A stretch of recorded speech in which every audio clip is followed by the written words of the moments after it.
Very much appreciated.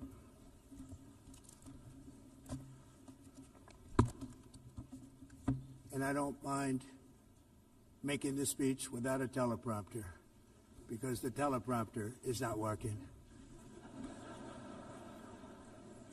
I feel very happy to be up here with you, nevertheless, and that way you speak more from the heart. I can only say that whoever's operating this teleprompter is in big trouble.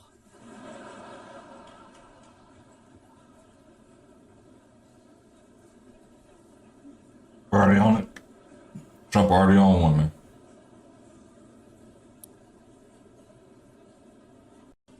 Hello, Madam First Lady. Thank you very much for being here. And Madam President, Mr. Secretary General, First Lady of the United States, distinguished delegates, ambassadors, and world leaders. 6 years have passed since I last stood in this grand hall and addressed a world that was prosperous and at peace in my first term. Since that day, the guns of war have shattered the peace I forged on 2 continents. An era of calm and stability gave way to one of the great crises of our time. And here in the United States, 4 years of weakness, lawlessness, and radicalism under the last administration delivered our nation into a repeated set of disasters. 1 year ago, our country was in deep trouble, but today, just 8 months into my administration, we are the hottest country anywhere in the world, and there is no other country even close. America is blessed with the strongest economy, the strongest borders, the strongest military, the strongest friendships, and the strongest spirit of any nation on the face of the earth. This is indeed the golden age of America. We are rapidly reversing the economic calamity we inherited from the previous administration, including ruinous price increases and record-setting inflation we've never had before. Under my leadership, energy costs are down, gasoline prices are down, grocery prices are down, mortgage rates are down, and inflation has been defeated. The only thing that's up is the stock market, which just hit a record high. In fact, it hit a record high 48 times in the last short period of time. Growth is surging, manufacturing is booming. The stock market, as I said, is doing better than it's ever done. And all of you in this room benefit by that, almost everybody. And importantly, workers' wages are rising at the fastest pace in more than 60 years. And that's what it's all about, isn't it? In 4 years of President Biden, we had less than $1 trillion of new investment into the United States. In just 8 months since I took office, we have secured commitments and money already paid for $17 trillion. Think of it, 4 years, less than $1 trillion, 8 months, much more than $17 trillion is being invested in the United States, and it's now pouring in from all parts of the world. We've implemented the largest tax cuts in American history and the largest regulation cuts in American history, making this once and again the best country on earth to do business. And many of the people in this room are investing in America, and it's turned out to be an awfully good investment during this 8-month period. In my first term, I built the greatest economy in the history of the world. We had the best economy ever, history of the world. And I'm doing the same thing again, but this time it's actually much bigger and even better. The numbers far surpass my record-setting first term. On our southern border, we have successfully repelled a colossal invasion, and for the last 4 months, and that's 4 months in a row, the number of illegal aliens admitted and entering our country has been 0. Hard to believe, because if you look back just A year ago, it was millions and millions of people pouring in from all over the world, from prisons, from mental institutions, drug dealers. All over the world they came. They just poured into our country with the ridiculous open border policy of the Biden administration. Our message is very simple. If you come illegally into the United States, you're going to jail, or you're going back to where you came from, or perhaps even further than that. You know what that means. I want to thank the country of El Salvador for the successful and professional job they've done in receiving and jailing so many criminals that entered our country. And it was under the previous administration that the number became record-setting, and they're all being taken out. They have no choice. And other countries have no choice because other countries are in the exact same situation with immigration. It's destroying your country, and you have to do something about it. On the world stage, America is respected again like it has never been respected before. You think about 2 years ago, 3 years ago, 4 years ago, or 1 year ago, we were a laughingstock all over the world. At the NATO summit in June, virtually all NATO members formally committed to increase defense spending at my request from 2% to 5% of GDP, making our alliance far stronger and more powerful than it was ever before. In May, I traveled to the Middle East to visit my friends and rebuild our partnerships in the Gulf and those valued relationships with Saudi Arabia, Qatar, and the UAE and other countries are now, I believe, closer than ever before. My administration has negotiated one historic trade deal after another, including with the United Kingdom, the European Union, Japan, South Korea, Vietnam, Indonesia, the Philippines, Malaysia, and many, many others. Likewise, in a period of just 7 months, I have ended 7 unendable wars. They said they were unendable. You're never going to get them solved. Some were going for 31 years, 2 of them, 31, think of it, 31 years. One was 36 years. One was 28 years. I ended 7 wars. And in all cases, they were raging with countless thousands of people being killed. This includes Cambodia and Thailand, Kosovo and Serbia, the Congo and Rwanda, a vicious, violent war that was, Pakistan and India, Israel and Iran, Egypt and Ethiopia, and Armenia and Azerbaijan. It included all of them. No president or prime minister, and for that matter, no other country has ever done anything close to that.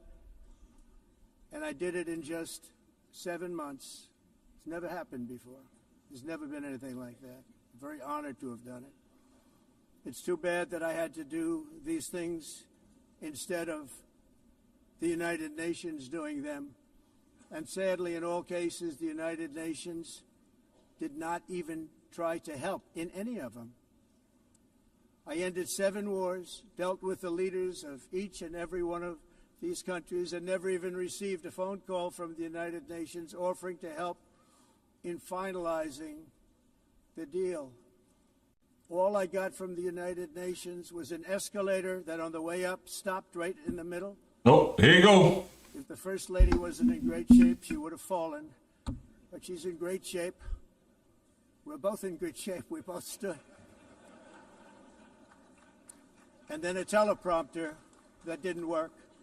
These are the 2 things I got from the United Nations, a bad escalator and a bad teleprompter. That's wild. Thank you very much. By the way, it's working now. It just went on. Thank you. I think I should just do it the other way. It's easier. Thank you very much. I didn't think of it at the time because I was too busy working to save millions of lives. That is the saving and stopping of these wars. But later I realized that the United Nations wasn't there for us. They weren't there. I thought of it really after the fact, not during these negotiations, which were not easy. That being the case, what is the purpose of the United Nations? Here we go, y'all. Such tremendous potential. I've always said it. It has such tremendous, tremendous potential, but it's not even coming close to living up to that potential. For the most part, at least for now, all they seem to do is write a really strongly worded letter and then never follow that letter up. Oh. It's empty words, and empty words don't solve war. The only thing that solves war and wars is action. Talk to him, Big Trump. After ending all of these wars and also earlier negotiating the Abraham Accords, which is a very big thing for which our country received no credit, never receives credit. Everyone says that I should get the Nobel Peace Prize for each one of these achievements. Oh. But for me, the real prize will be the sons and daughters who live to grow up with the mothers and fathers, because millions of people are no longer being killed in endless and unglorious wars. Talk to him. What I care Big about Trump. is not winning prizes and saving lives. We saved millions and millions of lives with the 7 wars. And we have others that we're working on, and you know that. Many years ago, a very successful real estate developer in New York, known as Donald J. Trump, has been in the renovation and rebuilding of this very United Nations complex. I remember saying Hey, Big Trump, wow, I said man. at the time that I would do it for $500 million, rebuilding everything. It would be What happened? wonderful. I used to talk about, I'm going to give you marble floors. Go I'm ahead. going to give you terrazzo. Come on. I'm going to give you the best of everything. Come on, Big Trump, give it to us. Have mahogany walls. They're going to give you plastic. Ooh. But they decided to go in another direction, which was much more expensive at the time, What was that? which actually produced a far inferior product. Hmm. And I realized that they did not know what they were doing when it came to construction, and that their building Talk to him, Trump. was so wrong, and the product that they were proposing to build was so bad and so costly. Hmm. It was going to cost them a fortune. Preach. And wait till you see the overruns. Well, it turned Woo. out to be right. They had massive cost overruns and spent between $2 and $4 billion on the building, and did not even get the marble floors that I promised them. Hmm. You walk on terrazzo. Do you notice that? As far as I'm concerned, frankly, looking at the building and getting stuck on the escalator, they still haven't finished the job. They still haven't finished. That was years ago. The project was so corrupt that Congress actually asked me to testify before them on the tremendous waste of money, because it turned out that they had Talk to no him, idea Trump. What it was, happened? But they knew it was What's up, Victor? anywhere between $2 and $4 billion, as opposed to $500 million with a guarantee. But they had no idea, and I said it cost much more than $5 billion. Unfortunately, many things in the United Nations are happening just like that, but on an even much bigger scale, much, much bigger. Very sad to see whether the UN can manage to play a productive role. I've come here today to offer the hand of American leadership and friendship. Go ahead, in Trump. this assembly that is willing to join us in forging a safer, more prosperous world. And it's a world that will be much I happier. got people coming to the house, y'all. I'll be back. Dramatically better futures within our reach. But to get there, we must reject the failed approaches of the past and work together to confront some of the greatest threats in history. There is no more serious danger to our planet today than the most powerful and destructive weapons ever devised by man, of which the United States, as you know, has many. Just as I did in my first term, I've made containing these threats a top priority, starting with the nation of Iran. My position is very simple. The world's #1 sponsor of terror can never be allowed to possess the most dangerous weapon. That's why, shortly after taking office, I sent the so-called Supreme Leader a letter making a generous offer. I extended a pledge of full cooperation in exchange for a suspension of Iran's nuclear program. The regime's answer was to continue their constant threats to their neighbors and U.S. interests throughout the region, and some great countries that are right nearby.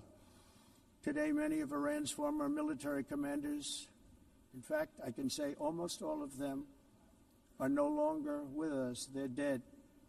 And 3 months ago, in Operation Midnight Hammer, 7 American B-2 bombers dropped the 14 30,000-pound each bombs on Iran's key nuclear facilities, totally obliterating everything. No other country on earth could have done what we did. No other country has the equipment to do what we did. We have the greatest weapons on earth. We hate to use them. But we did something that for 22 years people wanted to do. With Iran's nuclear enrichment capacity demolished, I immediately brokered an end to the 12-day war, as it's called, between Israel and Iran, with both sides agreeing to fight no longer. As everyone knows, I have also been deeply engaged in seeking a ceasefire in Gaza. Have to get that done. Have to get it done. Unfortunately, Hamas has repeatedly rejected reasonable offers to make peace. We can't forget October 7th, can we?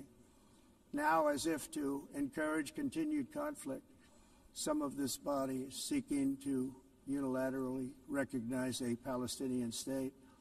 The rewards would be too great for Hamas terrorists for their atrocities. This would be a reward for these horrible atrocities, including October 7th, even while they refuse to release the hostages or accept a ceasefire.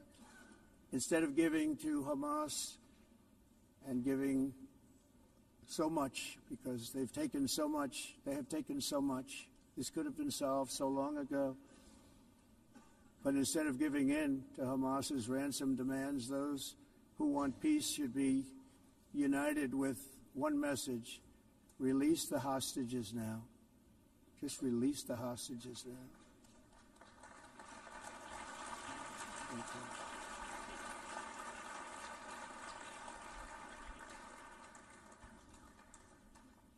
Thank you. As we have got to come together, and we will come together, got to get it done.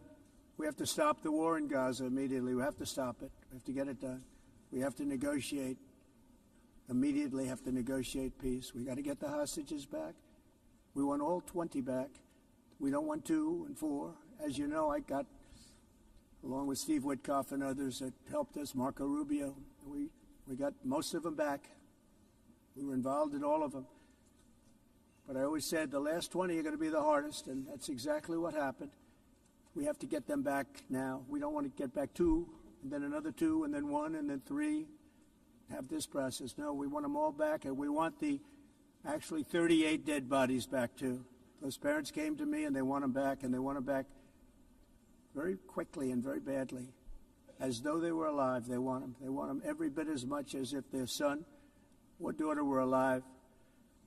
I've also been working relentlessly, stopping the killing in Ukraine. I thought that would be, of the 7 wars that I stopped, I thought that would be the easiest because of my relationship with President Putin, which had always been a good one. I thought that was going to be the easiest one. But, you know, in war, you never know what's going to happen. There are always lots of surprises, both good and bad. Everyone thought Russia would win this war in 3 days, but it didn't work out that way. It was supposed to be just a quick little skirmish. It's not making Russia look good. It's making them look bad. No matter what happens from here on out, this was something that should have taken a matter of days, certainly less than a week. And they've been fighting for 3.5 years and killing anywhere from 5,000 to 7,000 young soldiers, mostly soldiers, on both sides, every single week, from 5,000 to 7,000 dead young people, and some in cities, much smaller numbers, where rockets are shot, where drones are dropped. This war would never have started if I were president. This was a war that should have never happened. It shows you what leadership is, what bad leadership can do to a country. Look what happened to the United States, and look where we are right now in just a short period of time. The only question now is how many more lives will be needlessly lost on both sides. China and India are the primary funders of the ongoing war by continuing to purchase Russian oil. But inexcusably, even NATO countries have not cut off much Russian energy and Russian energy products, which, as you know, I found out about 2 weeks ago, and I wasn't happy. Think of it. They're funding the war against themselves. Who the hell ever heard of that one? In the event that Russia is not ready to make a deal to end the war, then the United States is fully prepared to impose a very strong round of powerful tariffs, which would stop the bloodshed, I believe, very quickly. But for those tariffs to be effective, European nations, all of you are gathered here right now, would have to join us in adopting the exact same measures. I mean, you're much closer to this city. We have an ocean in between. You're right there. And Europe has to step it up. They can't be doing what they're doing. They're buying oil and gas from Russia while they're fighting Russia. It's embarrassing to them. And it was very embarrassing to them when I found out about it, I can tell you that. They have to immediately cease all energy purchases from Russia. Otherwise, we're all wasting a lot of time. So I'm ready to discuss this. We're going to discuss it today with the European nations, all gathered here. I'm sure they're thrilled to hear me speak about it, but that's the way it is. I like to speak my mind and speak the truth. As we seek to reduce the threat of dangerous weapons today, I'm also calling on every nation to join us in ending the development of biological weapons once and for all. And biological is terrible, and nuclear is even beyond, and we include nuclear in that. We want to have a cessation of the development of nuclear weapons. We know, and I get to view it all the time. Sir, would you like to see? And I look at weapons that are so powerful that we just can't ever use them. If we ever use them, the world literally might come to an end. There would be no United Nations to be talking about. There would be no nothing. Just a few years ago, reckless experiments overseas gave us a devastating global pandemic. Yet despite that worldwide catastrophe, many countries are continuing extremely risky research into bioweapons and man-made pathogens. This is unbelievably dangerous.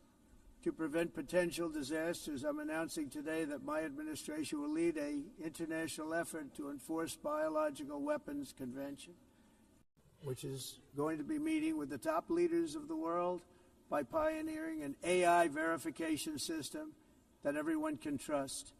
Hopefully the UN can play a constructive role, and it will also be one of the early projects under AI. Let's see how good it is, because a lot of people are saying it could be one of the great things ever, but it also can be dangerous, but it could be put to tremendous use and tremendous good, and this would be an example of that. Not only is the UN not solving the problems it should, too often, it's actually creating new problems for us to solve. The best example is the #1 political issue of our time, the crisis of uncontrolled migration. It's uncontrolled. Your countries are being ruined. The United Nations is funding an assault on Western countries and their borders. In 2024, the UN budgeted $372 million in cash assistance to support an estimated 624,000 migrants journeying into the United States. Think of that. The UN is supporting people that are illegally coming into the United States, and then we have to get them out. The UN also provided food, shelter, transportation, and debit cards to illegal aliens. Can you believe that? On the way to infiltrate our southern border. Millions of people came through that southern border. Just a year ago, millions and millions of people were pouring in, 25 million altogether over the 4 years of the incompetent Biden administration. And now we have it stopped, totally stopped. In fact, they're not even coming anymore because they know they can't get through. But what took place is totally unacceptable. The UN is supposed to stop invasions, not create them and not finance them. In the United States, we reject the idea that mass numbers of people from foreign lands can be permitted to travel halfway around the world, trample our borders, violate our sovereignty, cause unmitigated crime, and deplete our social safety net. We have reasserted that America belongs to the American people, and I encourage all countries to take their own stand in defense of their citizens as well. You have to do that because I see it. I'm not mentioning names. I see it, and I could call every single one of them out. You're destroying your countries. They're being destroyed. What I miss, y'all? Europe is in serious trouble.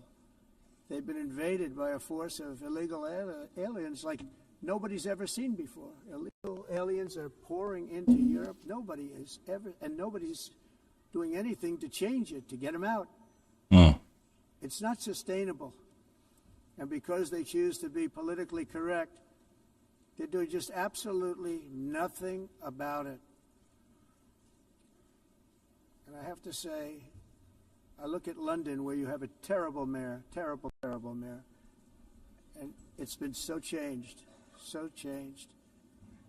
Now they want to go to Sharia law, but you're in a different country. You can't do that. Both the immigration and their suicidal energy ideas will be the death of Western Europe if something is not done immediately. This cannot be sustained. What makes the world so beautiful is that each country is unique. But to stay this way, every sovereign nation must have the right to control their own borders. You have the right to control your borders, as we do now, and to limit the sheer numbers of migrants entering their countries and paid for by the people of that nation that were there and that built that particular nation at the time. They put their blood, sweat, tears, money into that country, and now they're being ruined. Proud nations must be allowed to protect their communities and prevent their societies from being overwhelmed by people they have never seen before, with different customs, religions, with different everything. Where migrants have violated laws, lodged false asylum claims, or claimed refugee status for illegitimate reasons, they should, in many cases, be immediately sent home. And while we will always have a big heart for places and people that are struggling and truly compassionate, answers will be given. We have to solve the problem, and we have to solve it in their countries, not create new problems in our countries. And we are very helpful to a lot of countries that are just not able to send their people anymore. They used to send them to us in caravans of 25,000, 30,000 people each. These massive caravans of people pouring into our country, totally unchecked and unvetted. But not anymore. According to the Council of Europe in 2024, almost 50% of inmates in German prisons were foreign nationals or migrants. In Austria, the number was 53% of the people in prisons were from places that weren't from where they are now. In Greece, the number was 54%, and in Switzerland, beautiful Switzerland, 72% of the people in prisons are from outside of Switzerland. When your prisons are filled with so-called asylum seekers who repaid kindness, and that's what they did, they repaid kindness with crime, it's time to end the failed experiment of open borders. You have to end it now. See, I can tell you, I'm really good at this stuff. Your countries are going to hell. In America, we've taken bold action to swiftly shut down uncontrolled migration. Once we started detaining and deporting everyone who crossed the border and removing illegal aliens from the United States, they simply stopped coming. They're not coming anymore. We're getting a lot of credit, but they're not coming anymore. This was a humanitarian act for all involved, because on the trips up, thousands of people a week were dying. Women were being raped. Nobody's ever seen anything like it. Raped, horribly beaten, raped. On the trip up, the journey up, it was a long walk. It was a long, arduous journey, indeed.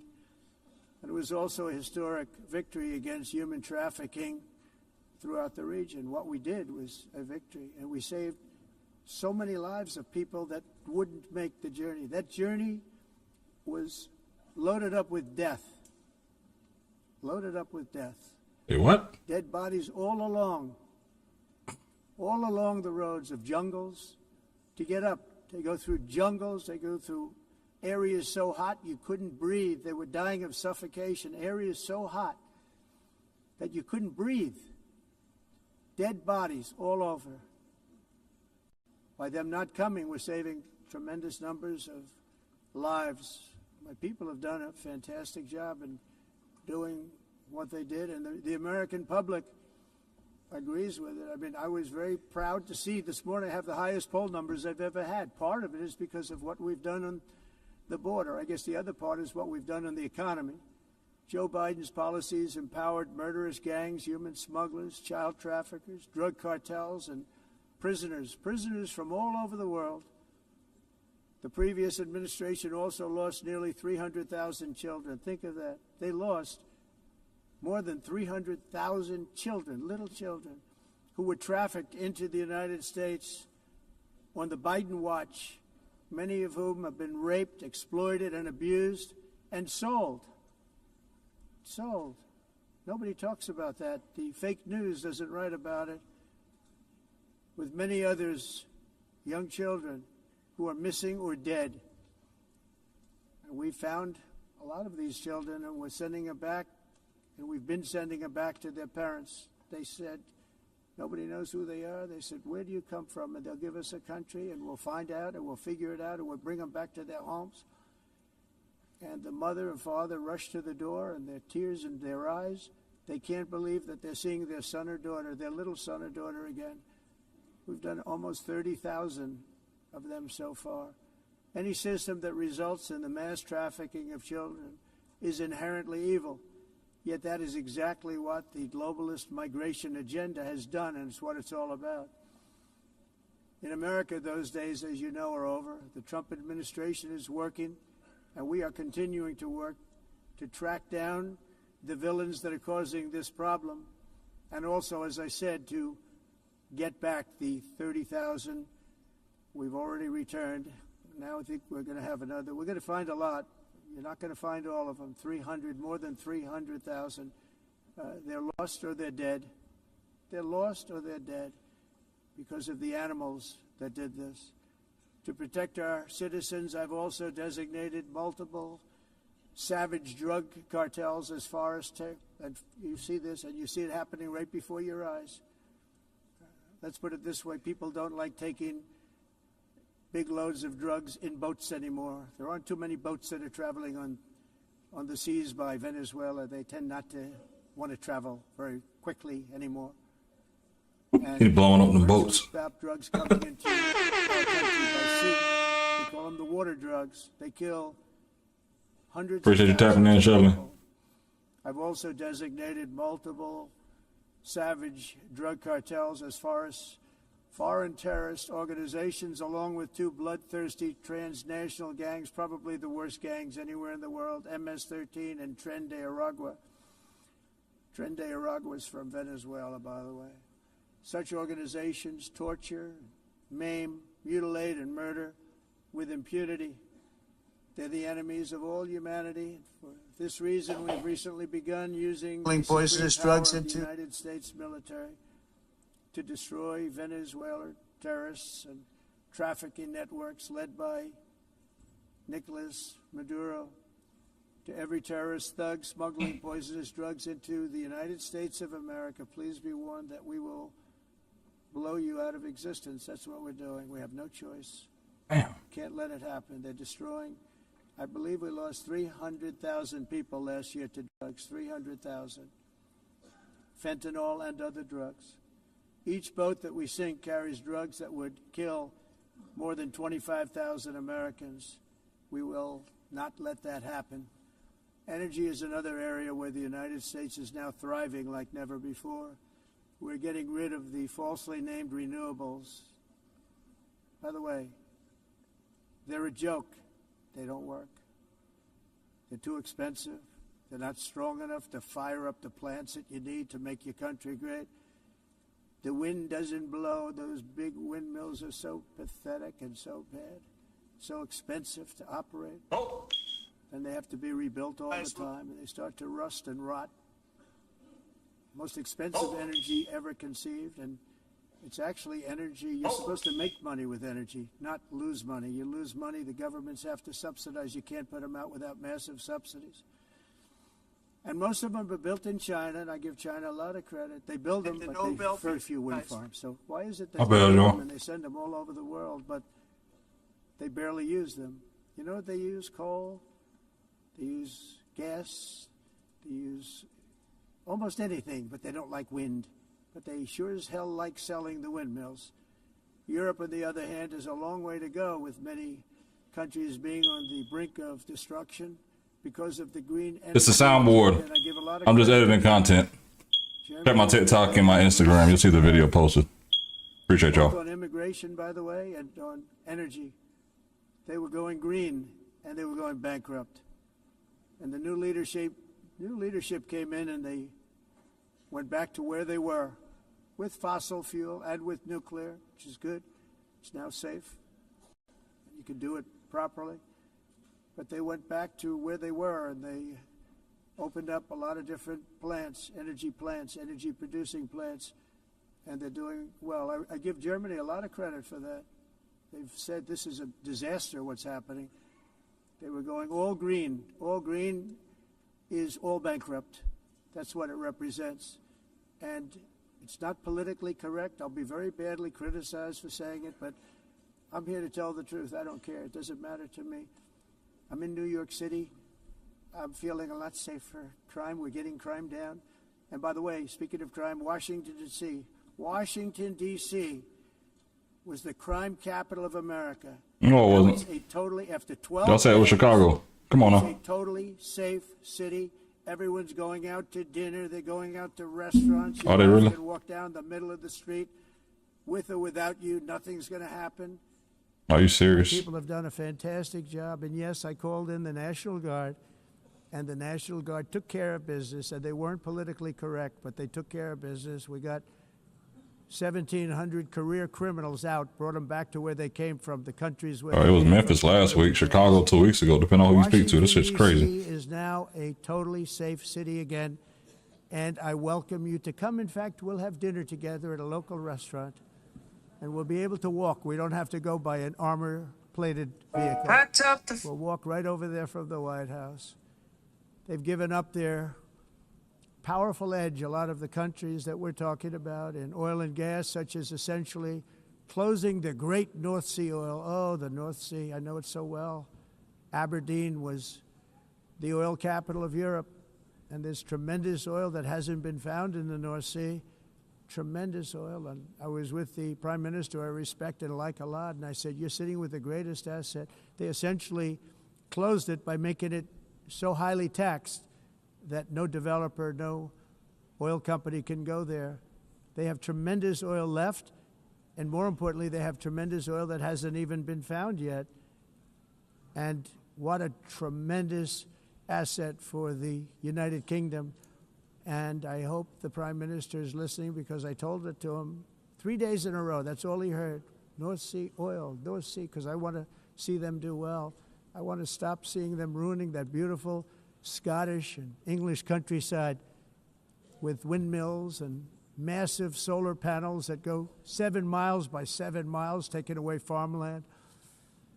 But we're not letting this happen in America. In 1982, the executive director of the United Nations Environmental Program predicted that by the year 2000, climate change would cause a global catastrophe. He said that it will be irreversible, as any nuclear holocaust would be.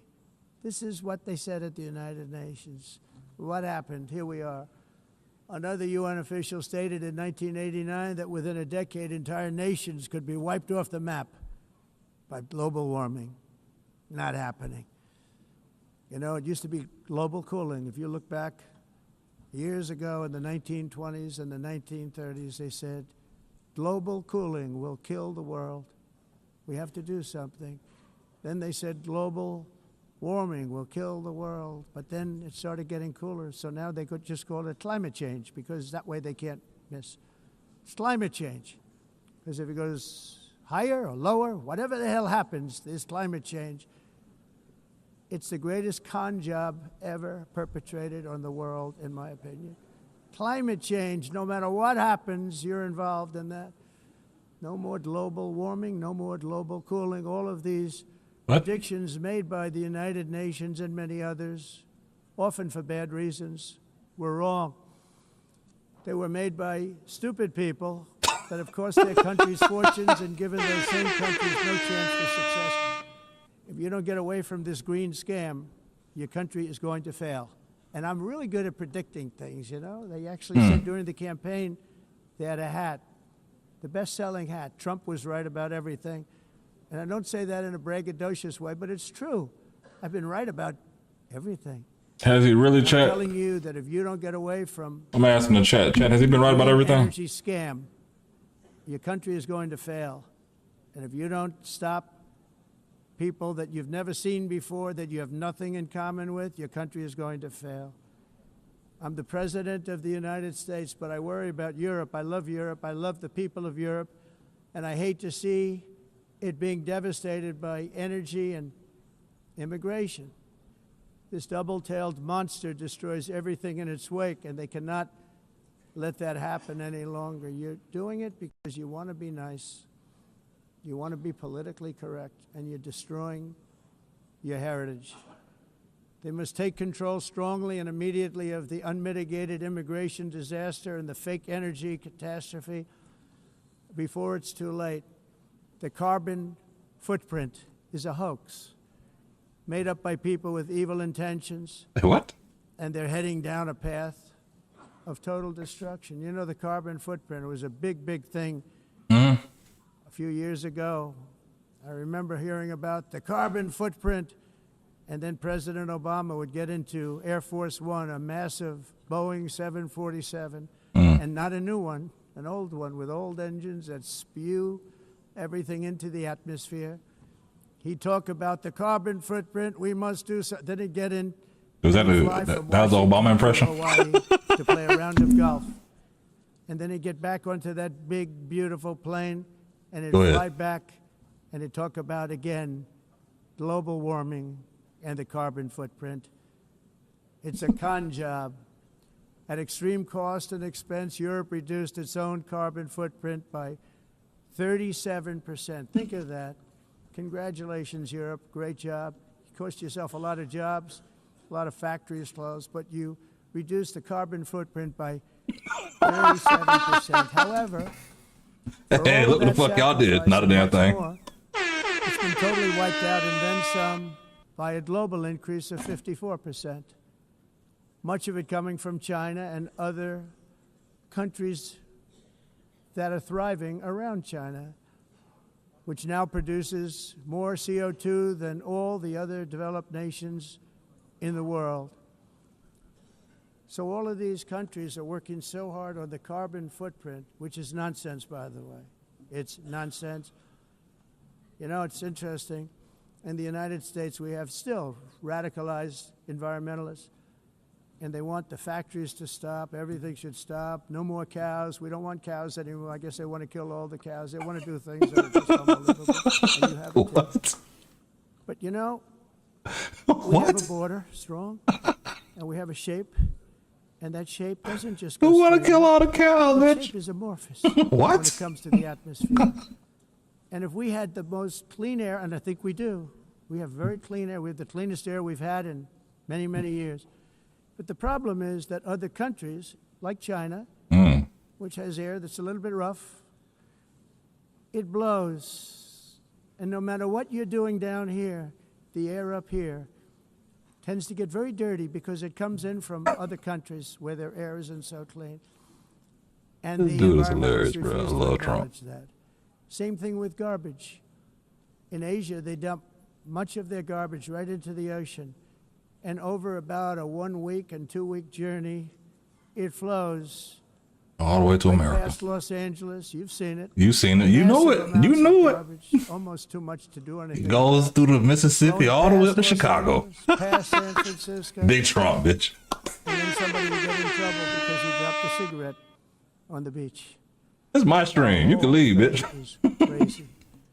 The primary effect of these brutal green energy policies has not been to help the environment, but to redistribute manufacturing and industrial activity from developed countries that follow the insane rules that are put down to polluting countries that break the rules and are making a fortune. They're making a fortune.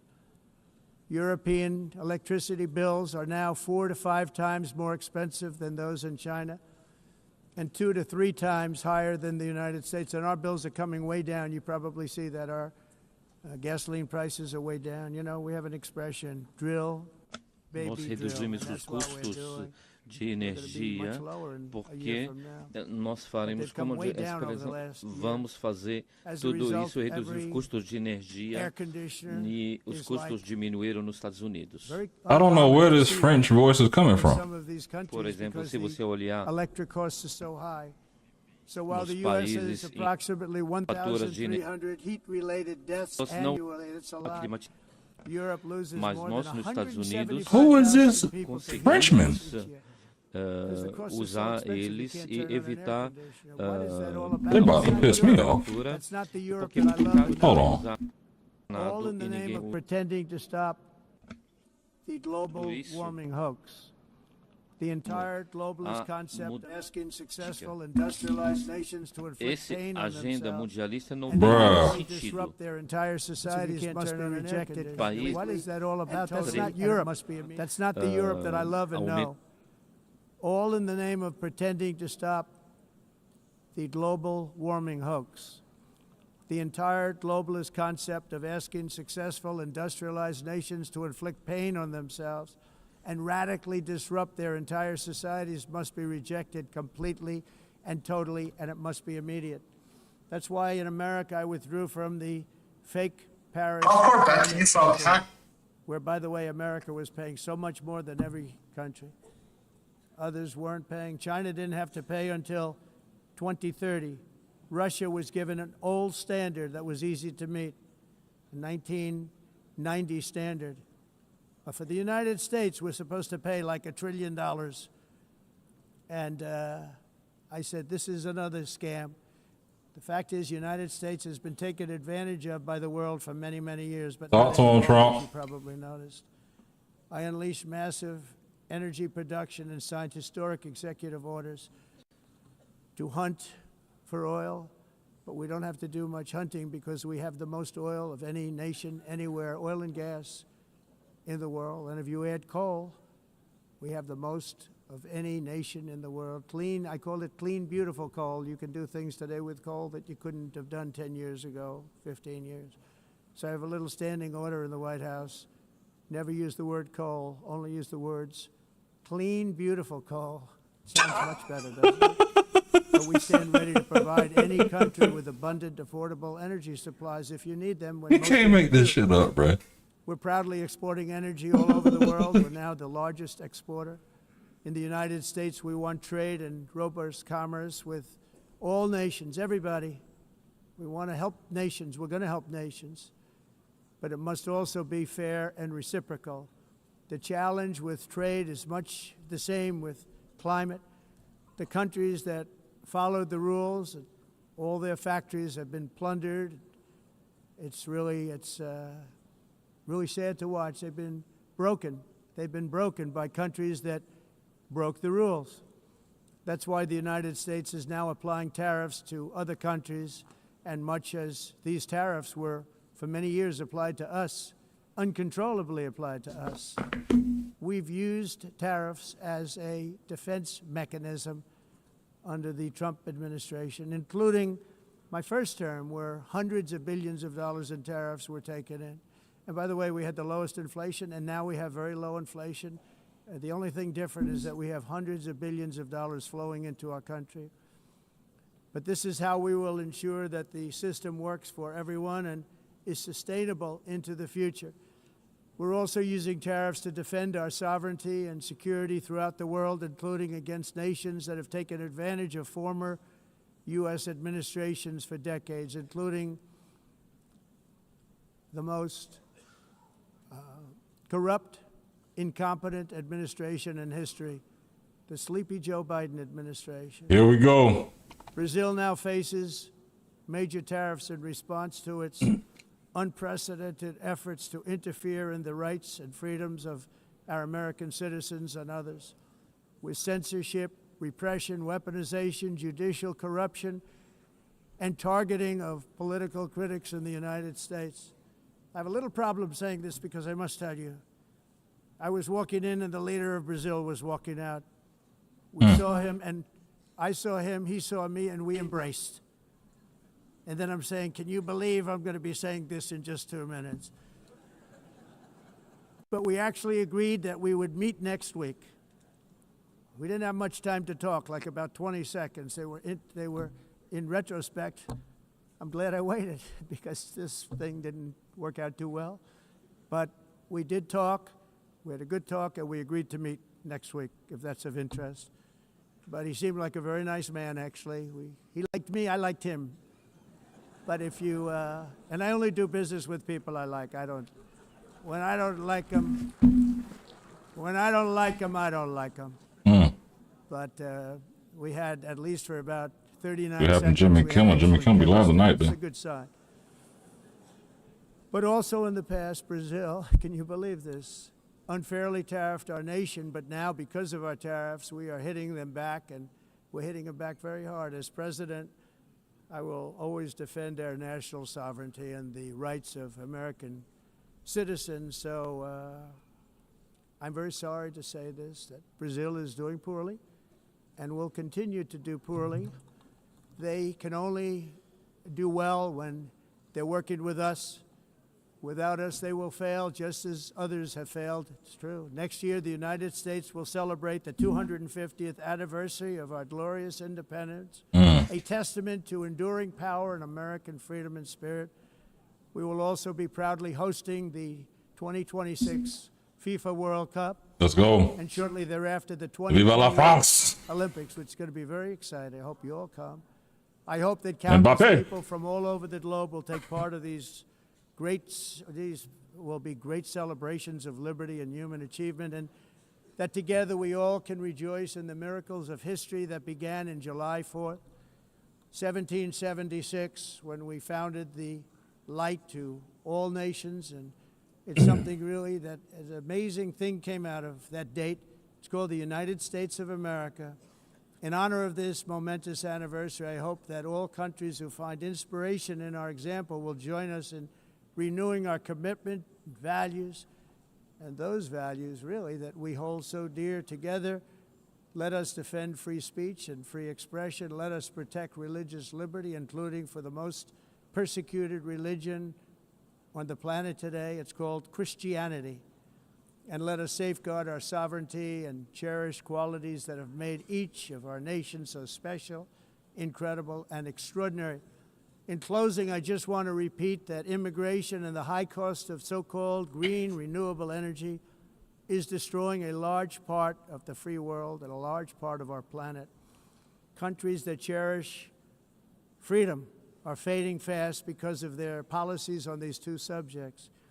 You need strong borders and traditional energy sources if you are going to be great again. Whether you have come from north or south, east or west, near or far, every leader in this beautiful hall today represents a rich culture, a noble history, and a proud heritage that makes each nation majestic and unique, unlike anything else in human history or any other place on the face of the earth. From London to Lima, from Rome to Athens, from Paris to Seoul, from Cairo to Tokyo and Amsterdam to right here in New York City, we stand on the shoulders of the leaders and legends, generals and giants, heroes and titans who won and built our beloved nations, all of our nations, with their own courage, strength, spirit, and skill. Our ancestors climbed mountains, conquered oceans, crossed deserts, and trekked over wide open plains. They charged into thunderous battles, plunged into grave dangers, and they were soldiers and farmers and workers and warriors and explorers and patriots. They built towns into cities, tribes into kingdoms, ideas into industries, and small islands into mighty empires. You're a part of all of that. They were champions for their people who never gave up and who never, ever gave in. Their values defined our national identities. Their visions forged our magnificent destiny. Everybody in this room is a part of it in your own way. Each of us inherits the deeds and the myths, the triumphs, the legacies of our own heroes and founders who so bravely showed us the way. Our ancestors gave everything for homelands that they defended with pride, with sweat, with blood, with life, and with death. Now the righteous task of protecting the nations that they built belongs to each and every one of us. So together let us uphold our sacred duty to our people and to our citizens. Let us protect their borders, ensure their safety, preserve their cultures, treasure, and traditions, and fight, fight, fight for their precious dreams and their cherished freedoms. And in friendship and really a beautiful vision, let us all work together to build a bright, beautiful planet, a planet that we all share, a planet of peace and a world that is richer, better, and more beautiful than ever before. That can happen. It will happen. It will happen, and I hope it can happen and start right now, right at this moment. We'll turn it around. We're going to make our countries better, safer, more beautiful. We're going to take care of our people. Thank you very much. It's been an honor. God bless the nations of the world. Thank you very much. Bye. There we go. That is Big Trump, President Trump ending his speech at the United Nations. I didn't see all of it because I had some people come to the house to give me a quote on fixing some stuff. And I'll tell you now, home ownership is the unexpected burden of life. Hold on. United States. They ain't saying nothing else. So yeah, either way, that was President Trump's speech. Real quickly, first time here, I am the Hip Hop Lobbyist. Thank you for tapping in for the stream today. We've had over, 50,000 people, over 1,000 people that were on the stream when I checked a little while ago. Welcome to the stream more than anything. So if it's first time here, make sure you like and subscribe. I am a political operative, expert, been in politics for 15 years. I'm a lobbyist professionally in the state. I work on a lot of issues that deal with children, elders, technology, and things of that nature, energy as well. I'm not one of these, as they say, Gucci shoe wearing, Gucci loafer wearing lobbyists. I'm more of a Nike Dunks wearer.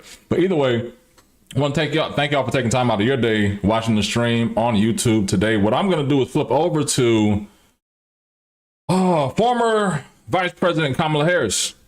She is releasing a book and is causing a lot of headwinds in the Democratic Party. 107 days. It talks about her campaign. And I know a lot of people, well, some people that used to work in Vice President Kamala Harris's office within her administration.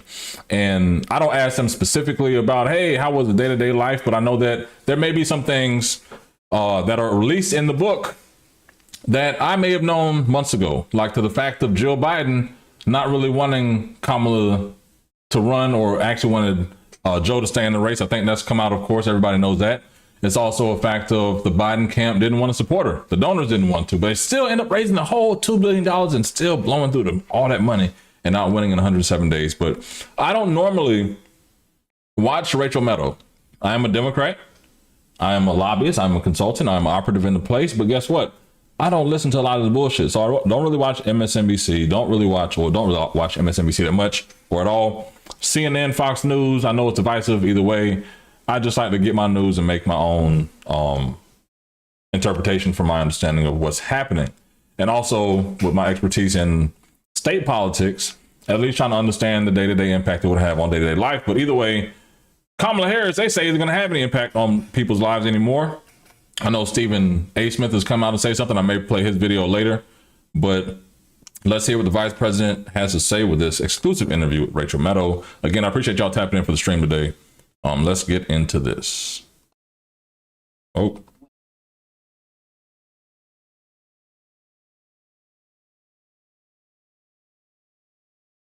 Joining Oh, my bad. Since the election is former Vice President Kamala Harris, Madam Vice President, thank you. Thank you, Rachel. It's good to see you. Thank you. It's good to be here. It's weird to talk about you with you sitting here and me pretending you're not here. Oh, it was awkward for me, too. It's okay. How have you been? I am well, yeah, all things considered. Yeah. I am well. How have you been taking care of yourself since the election? You know, I have an incredible family. I've been spending more time with them than I had for quite some time, cooking. Amen to that. And writing and reflecting and, you know, talking to a lot of people, making a lot of calls, receiving a lot of calls. So I've been busy. Let me talk to you about this capitulation thing. Yep. This really landed with me. I feel like we're all in the middle of it, but you articulating it in the way that you do, you've become the patron saint of I told you so, in terms of people understanding the sort of warnings and predictions that you made about what Trump would be like. But you say, I predicted all of that. I warned of it. What I didn't predict was the capitulation. The billionaires lining up to grovel, the big media companies, universities, so many major law firms, I will note, including your husband's. Yeah, and he spoke out about it. He's been very vocal in criticizing it. He said they've all been bending to blackmail and outrageous demands. Yeah. Why did you not predict the capitulation? And what do you make of the effort to try to put some steel in the spine of those institutions? So, as you know, I am a lifelong public servant. And, but I've worked closely with the private sector over many years.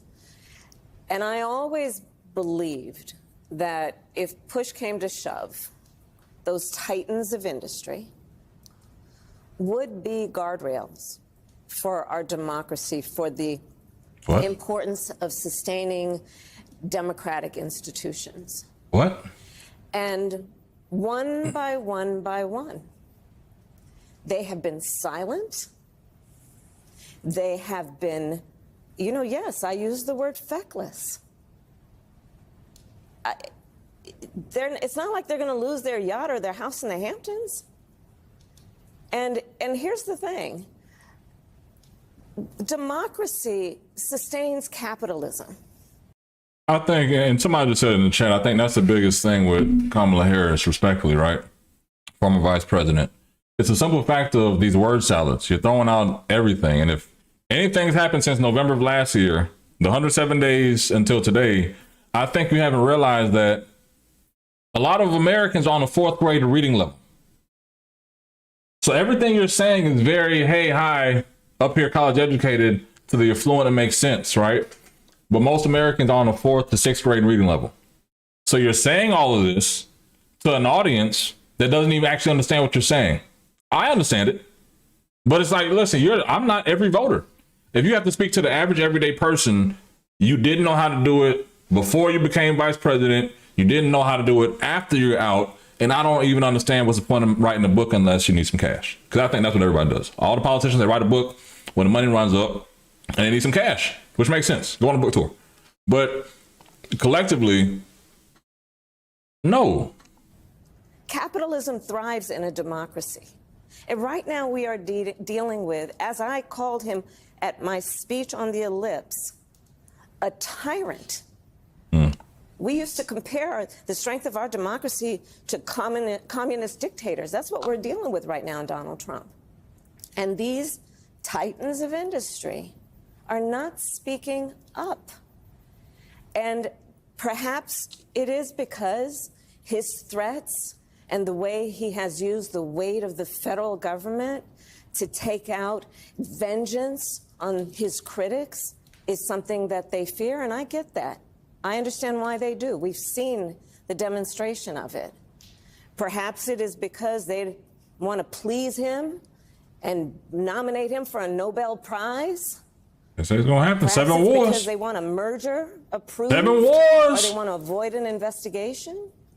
But at some point, they've got to stand up for the sake of the people who rely on all of these institutions to have integrity and to, at some point, be the guardrails against a tyrant who is using the federal government to execute his whim and fancy because of a fragile ego.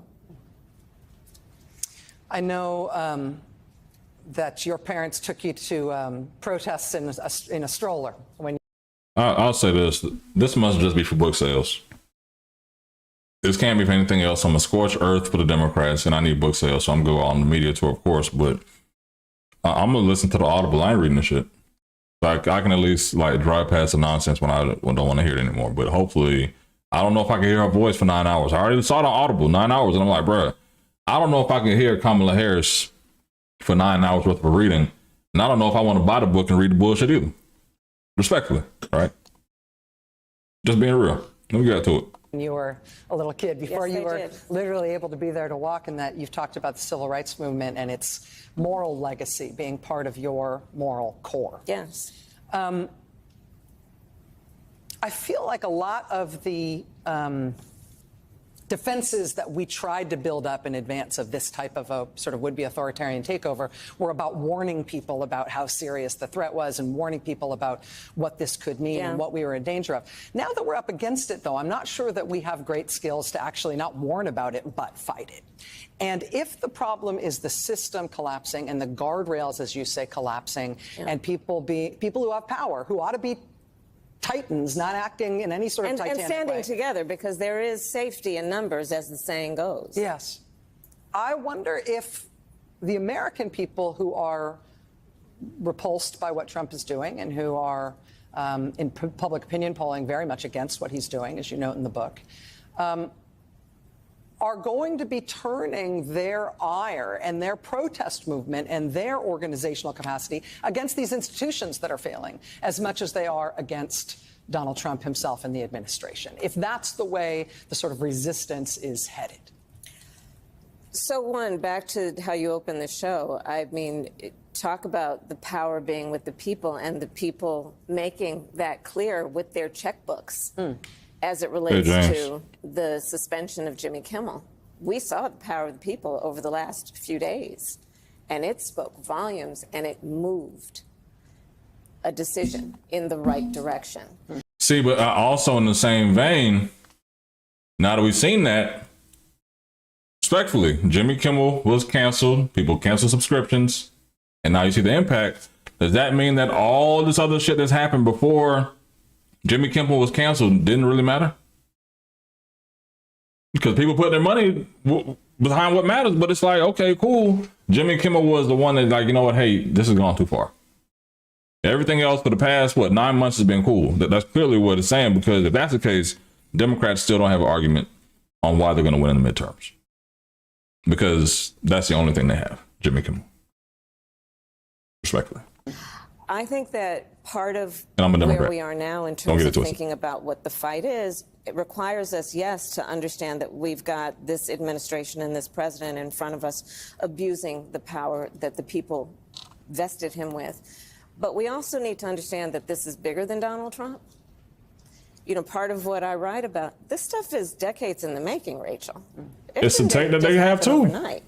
You know, so much of what has indeed overwhelmed people, not to mention just scared the stuff out of people, is what we are witnessing is a high velocity event. Yeah.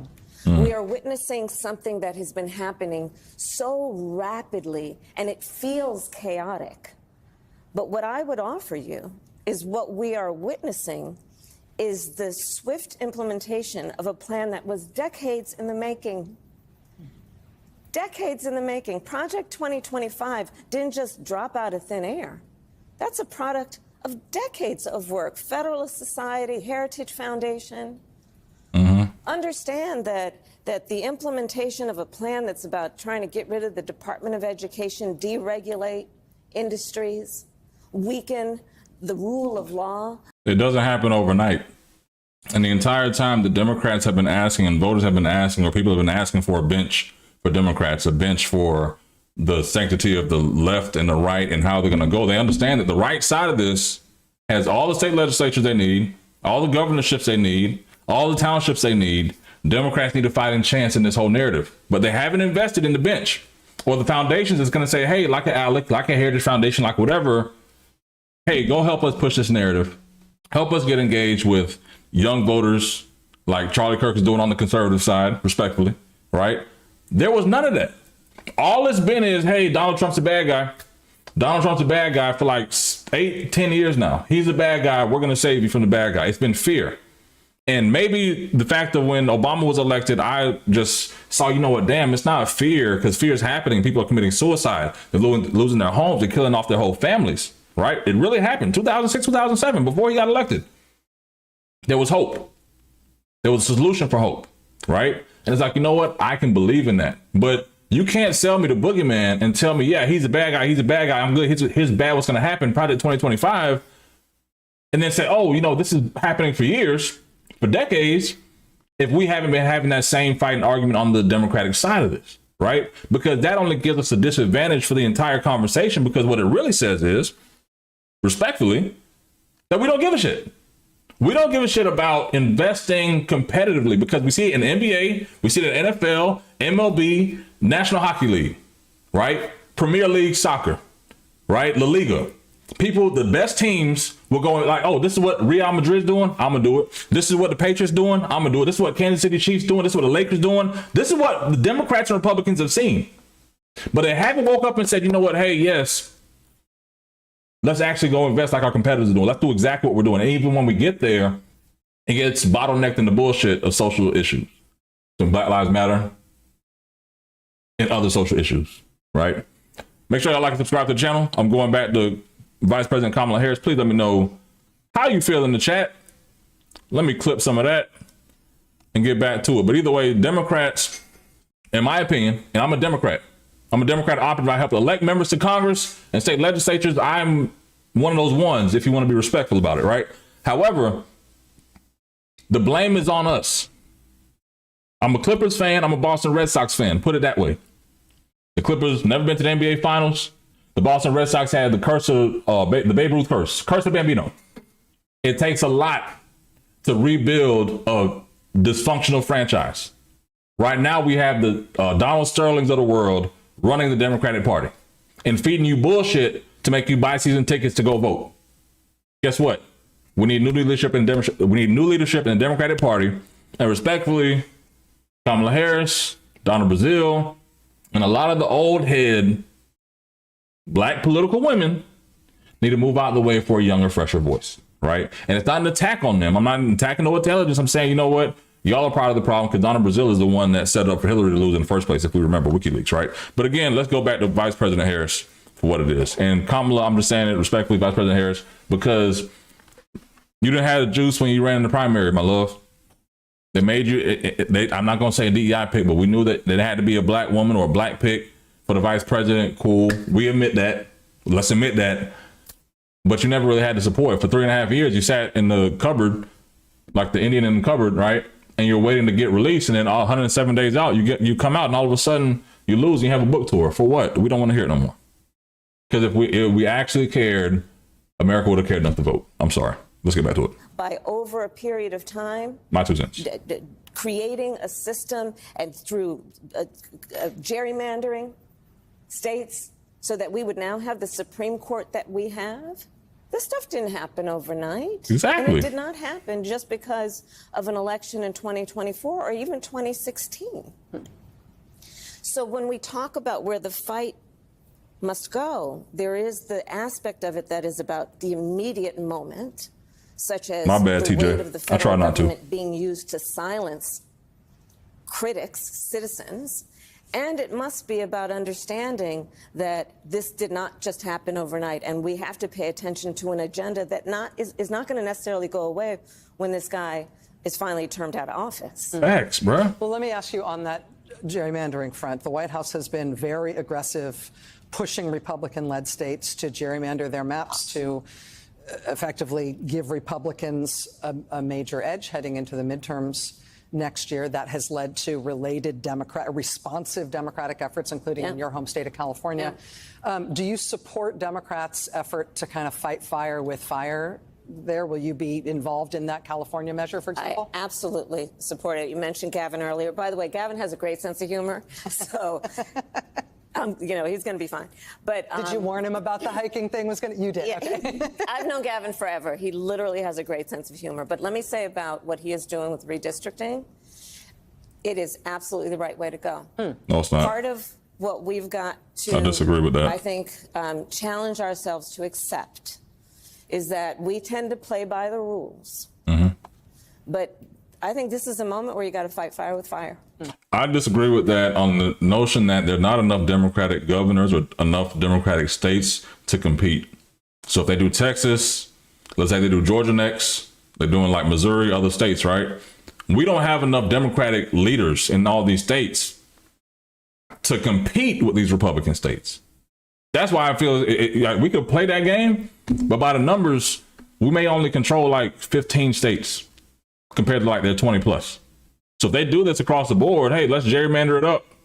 It doesn't help. And to the main point, it goes to back to the fact of the Shelby County case, where they've known since 2008 through 2013, well, 2013 at least, that the Shelby case in Alabama would cause this, because without that clause, that pre-clearance clause, that any redistricting happening in Texas, because Texas had Hispanic issues and black issues with their drawing of the maps historically, that federal pre-clearance was needed. And this whole time that you've been planning all this other stuff, the fear factor, Project 2025, none of y'all were fighting or trying to get the pre-clearance language corrected, because they were basically saying that, listen, hey, there are no more lynchings happening in Texas like it used to be in the 40s, 50s, and 60s.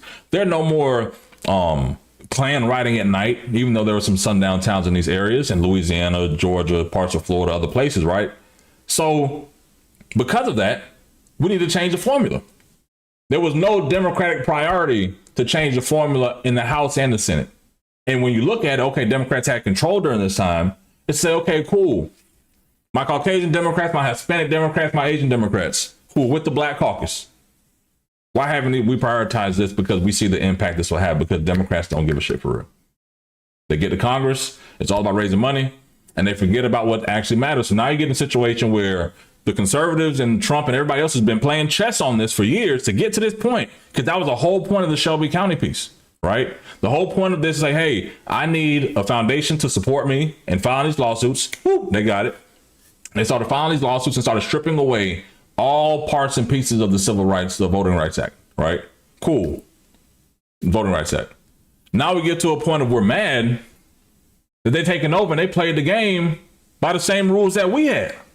But we didn't take advantage, because the second we get in leadership, we're pushing bullshit. We're not codifying any of these laws. We're not making sure that, hey, they can't come in and unstrap this shit when we're done. And because of that, now we have Vice President Harris writing a book. It's not all on her, but it's to the foundation of the party, because Republicans are playing like the Yankees, the fucking Lakers, damn Tampa Bay Lightning. Who else? Y'all give me another one. Man City, Real Madrid. That's who the Republicans are playing like. Democrats, motherfucking AAA baseball, man. Get out of here, bro. Like, what's the purpose of being a Democrat these days? Just to be on the losing ticket, because they have nothing to fight for, if we want to be real. And so what Gavin is doing, what the California legislature is doing, what those who are supporting it are doing to say, you know what? You want to play? Then let's get in the field, let's get in the arena, and let's do this. And I support that. Speaking of a sense of humor, your book is very funny, which I think helps a lot, given that there's a lot of this have a sense of difficult material. Yes. I'm going to read something where I have to bleep myself in the middle of reading it out loud, sort of. Is it an N-word? This is the part when Trump told an audience, National Association of Black Journalists, told them that you happen to turn black and that you now wanted to be known as black. You say, on the plane that day when I first heard about Trump's remark, we patched in Brian Fallon, your senior advisor, communications advisor, on a call to strategize a response. Brian wanted me to punch back with a big speech about my racial identity, like the one Obama had given. I was so pissed that I didn't hold back. Are you effing kidding me? I was not about to take Trump's bait. He lies all the time, I told Brian. He throws out outrageous statements to distract from the real issues. Quote, today he wants me to prove my race. What next? He'll say I'm not a woman and I need to show my vagina? I don't even know if I can say that. Brian, on the other end of the phone, fell silent. I imagined the deep crimson of his blush. All right. So first of all, you made me say it. That really happened. Yes, but Machiavellian. how do you decide I mean, in the moment, particularly when it's so ridiculous, it's funny. How do you decide when to not take the bait and stay off the terms that he's trying to set for the debate, and when to punch back? What did you learn about that in the process of going up against him? So, you know, Earl, I also talk about, you know, the first 2 weeks that I was the top of the ticket, we had no polling, because no polling had been done on me. So it was my gut. Yeah. No polling had been done on her because the Democrats didn't want her. They knew Biden was 80 plus years old, a heartbeat away from the casket. And the best thing Democrats could have done is say, okay, worst case scenario, how is America going to take this person? But you know, there's no strategy in the Democratic Party. Make sure y'all like and subscribe. Last I checked, I think we're right above 6,200 subscribers. We started off at 400 in April. We've been skyrocketing up when I've been consistent with the stream, and I appreciate y'all tapping in with your boy. But let's get back to this. But make sure, as I take a little break here, make sure you like and subscribe for the channel, man. And if you're enjoying the content. So I came up with this speech that actually was about, you know, I was a prosecutor. I dealt with people who engaged in sexual abuse. I was attorney general. I took on people who engaged in fraud, on and on and on. And so I know his type. I remember this line, yeah. And because there is, you know, there's something about in the English language that phrase, I know his type, that does a lot of work for you. Because it's something we all relate to, whether it was that boss, it was that person, whatever. I know his type. And so the character that I knew I was running against is someone, because he has shown it also. Thanks, Annette. Love you too. With President Obama, he did it with Secretary Hold on, Annette. Clinton. Hold on, Annette. Hold on, Annette. You listened to me speak for a couple minutes, you didn't like it. Guess what? Yes! Yes! Fuck you too! You can leave, baby. You can leave, boo. I don't give a shit. You have to stay. You are on your phone watching my stream. I'm not holding you hostage, baby. Bye.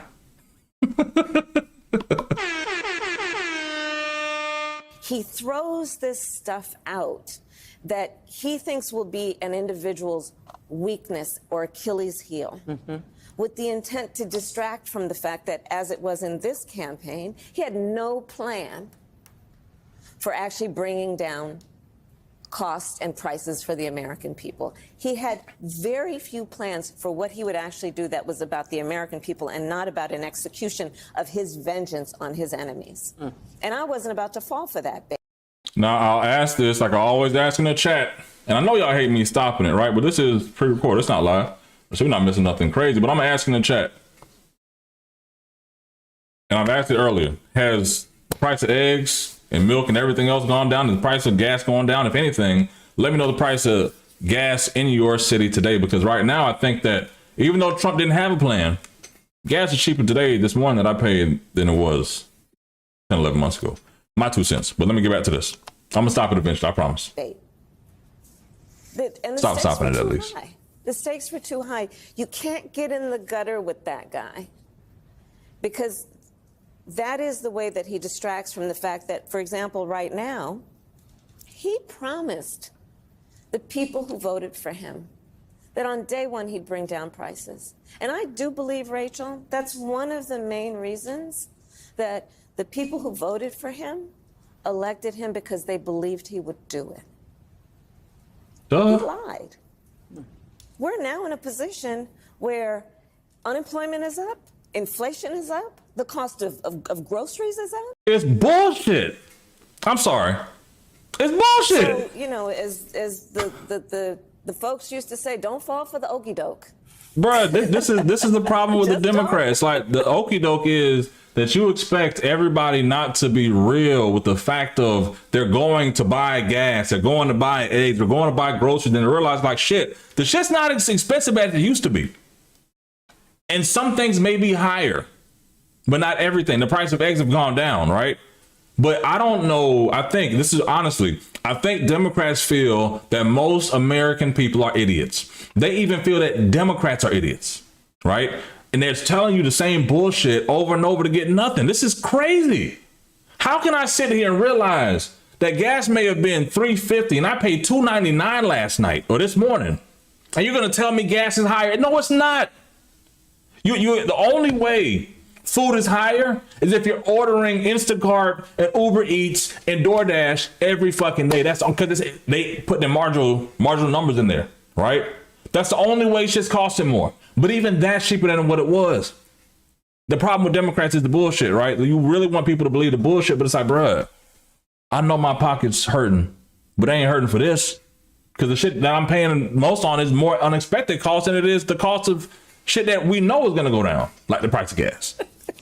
All right, I have lots more to ask. I'm going to try. I promise I'm going to stop. With Vice President Kamala Harris. Her new book is called 107 Days. I don't know. Comes out tomorrow. It's going to be a massive bestseller. We've got more with Vice President Harris just ahead. Stay with us. Bro, it may be high where you at, Terrence. It ain't high for me. I'll tell you that right now. We're live with former Vice President Kamala Harris. Her new book about her 2024 run for the presidency is called 107 Days. It's out tomorrow. Madam Vice President, I shop all the time. What are we talking about? I grocery shop. My grocery bill is still $300. I'm still getting the same, or if not more than I got 9 months ago. You're writing about the decision around the president abandoning his reelection campaign, the timing there and how it was handled. You say in part, page 46, it's Joe and Jill's decision. We all said that like a mantra, as if we'd all been hypnotized. Was it grace or was it recklessness? In retrospect, I think it was recklessness. The stakes were simply too high. This wasn't a choice that should have been left to an individual's ego, an individual's ambition. It should have been more than a personal decision. Whose decision should that have been? How should that decision have been made? So when I write this, it's because I realize that I have and had a certain responsibility that I should have followed through on. Which is, and so when I talk about the recklessness, as much as anything, I'm talking about myself. There was so much, as we know, at stake. And as I write, you know, where my head was at the time is that it would come off as being completely self-serving. If you said to President Biden that you did not think he should run again. Yeah, or even question whether it's a good idea. But I think that, you know, one of the reasons I wrote this book, Rachel, is there are actually a number of reasons. One is, that it is unprecedented, right? To your point of what you said in your opening. We Parents only have a house of three, baby. President of the United States. House of three. Me, my wife, my son. We good on that, baby. 3.5 months from the election, decides not to run.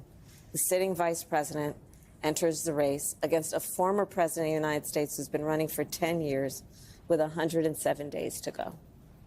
And it ended up being the closest presidential election in the 21st century.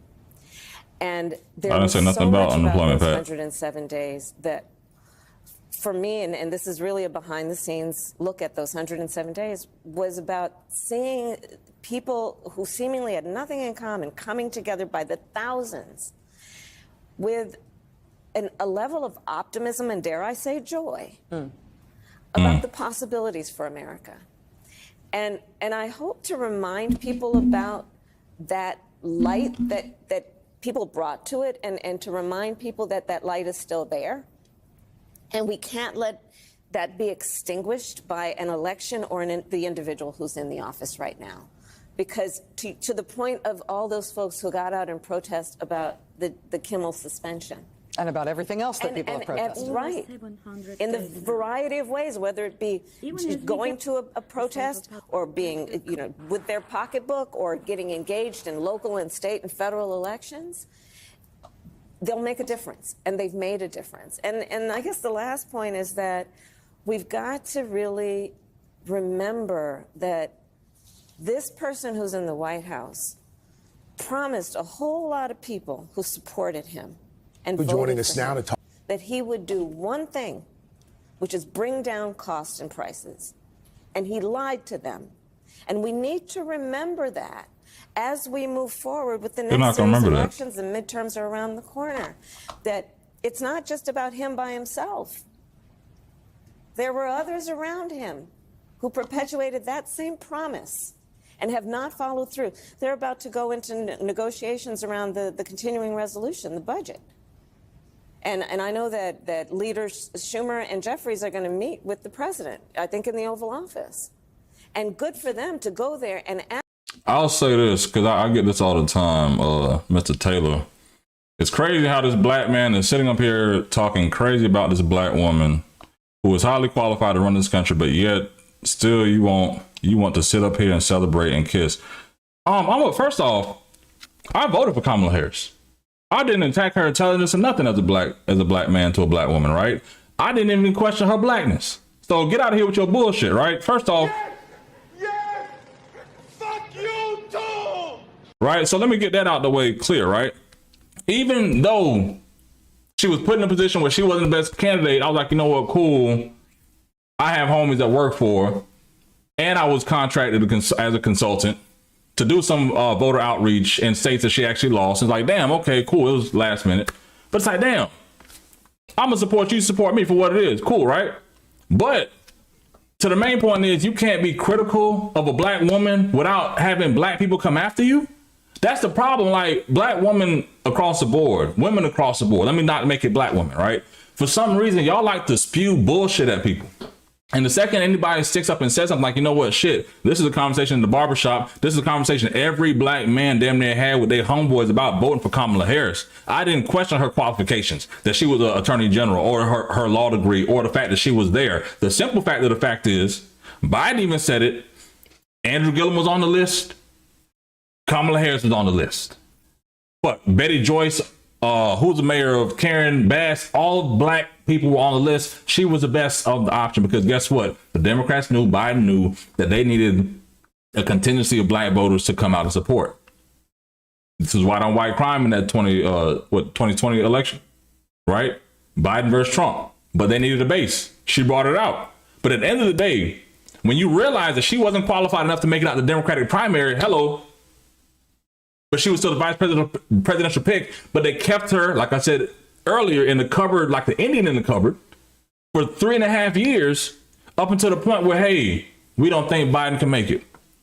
And when you look at it, like, damn, I didn't say she wasn't qualified.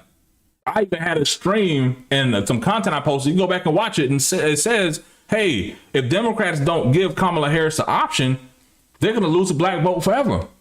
And people came at me and said, oh, she's ignorant. She's unqualified. She doesn't have any experience. She doesn't know what the fuck she's doing. Well, shit.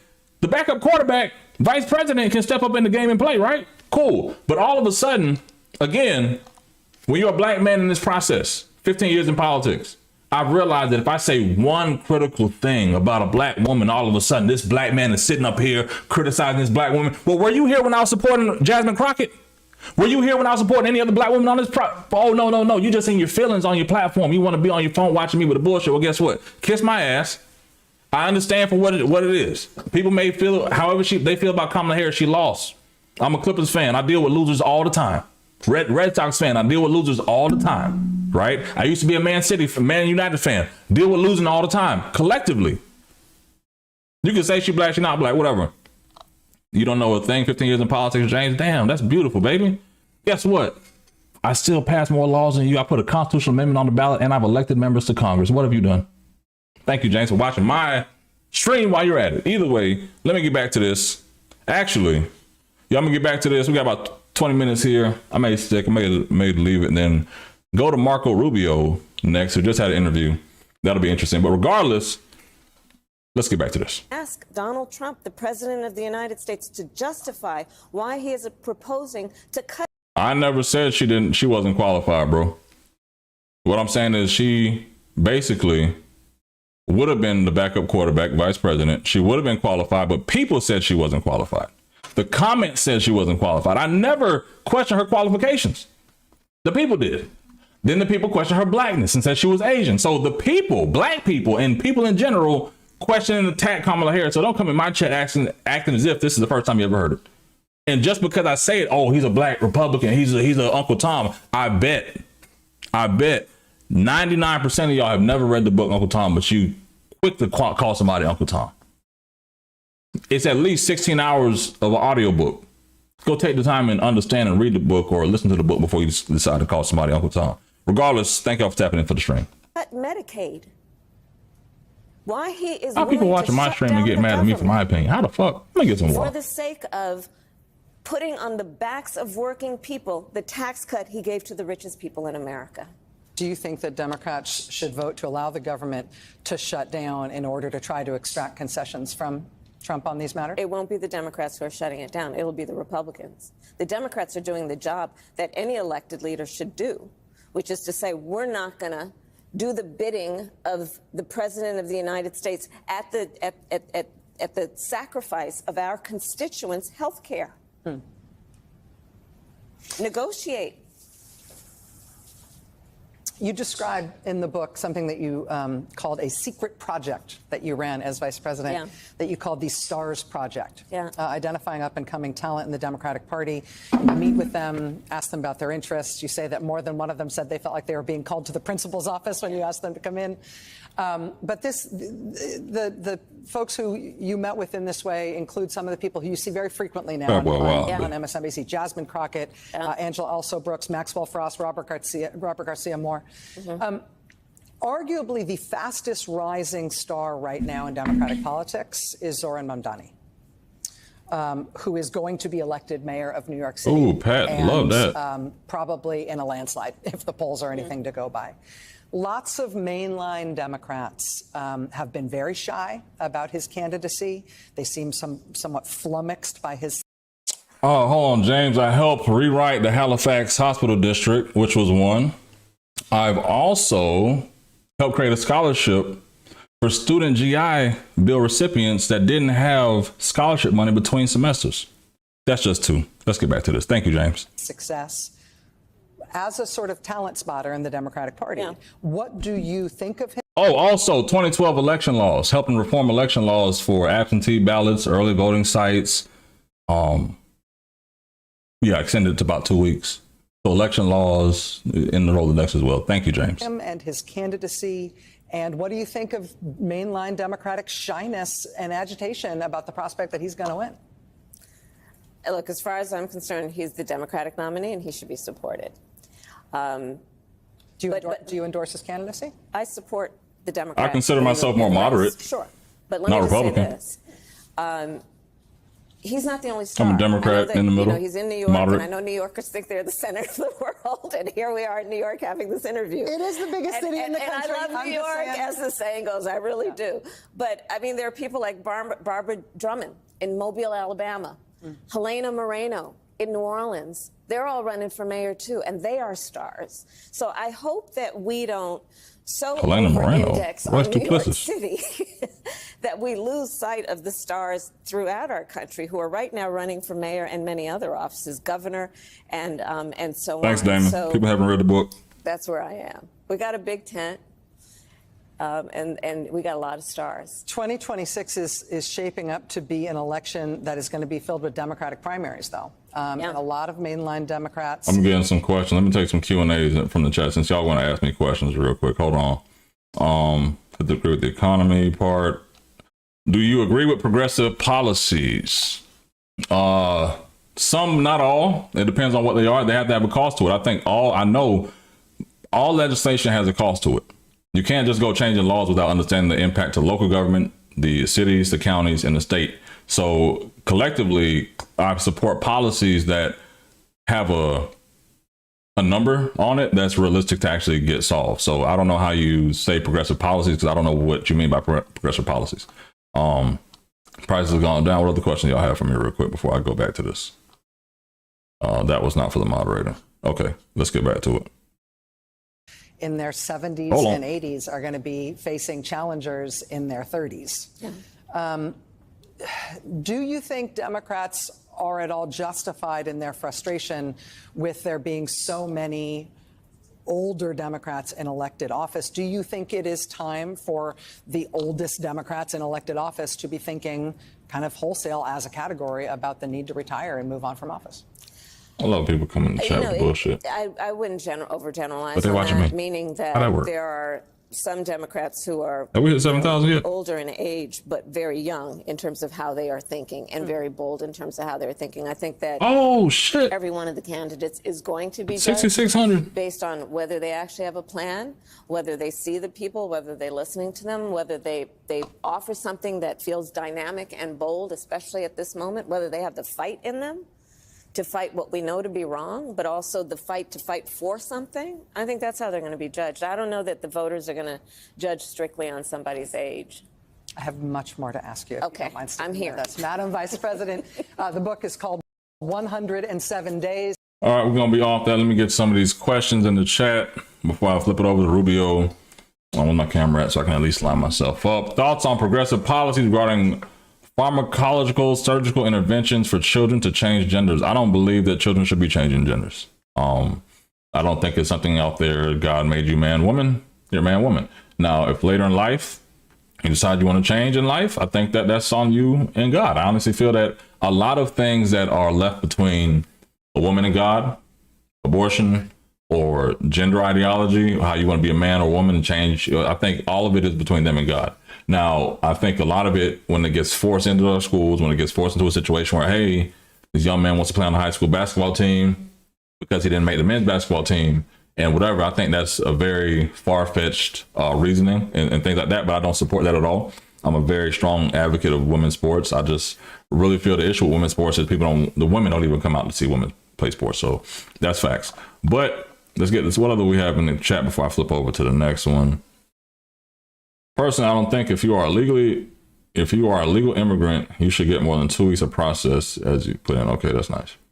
Due process is long for American citizens, so I don't see how it's going to be shorter for non-citizens. My husband is legal, been in the process since 2011. His mom just got a green card this year. That's an issue. Damn, that is 14 years in the process is an issue. People don't want to talk about that though. Nobody's watching that woman. I mean, I get it. That's not facts. Women support. Okay, Mark. Women support sports. Okay, cool. Then why aren't a whole busload of women going to college women's soccer and basketball games? Who do you see? Respectfully. Like, I used to go to Florida State women's basketball team games when I lived in Tallahassee. One of the coaches used to live next door. The stadium was damn near empty. Okay? But to the point, even now you have WNBA. I think Caitlin Clark is helping, but at the same time, they're not making what professional athletes should make, or even for the fact of like U.S. women's soccer, they're the best in the world, but they get paid pennies compared to the men who are shit in the world. Like, how do we do that? Did you think about what you said? No, I'm freestyling. Do you believe in circumcision? I think I'm circumcised, so yeah, I believe in it. Women support sports, yes, but if women support sports, then why aren't women paid as much as men? Is it because men don't watch or women don't watch? Either way, women don't support women's sports. My opinion, based in facts. Yeah, Caitlin Clark didn't do anything, but I think the other part of it, they've shown more women's sports. Aja Wilson's good. There are more women out there outside of Angel Reese, and the fact of even like Angel Reese, people were watching for her rebounds. Like, oh, is she gonna miss her first shot, get the first rebound? Cool. Men watch female basketball, yeah, but it's not to the point of they're gonna watch all the time. I think men will watch women's tennis before they watch women's basketball. And I'm not being sexist. I support women's sports. I just honestly feel that, hey, there's more like a fundamental aspect to it. People want to flash, the 3-pointers, the dunks, that isn't there, and nobody wants to lower the rim to see it, so it's there. But yeah, let me see what else we have. Angel Reese is the face of WNBA. I love Angel Reese. I love Caitlin Clark too.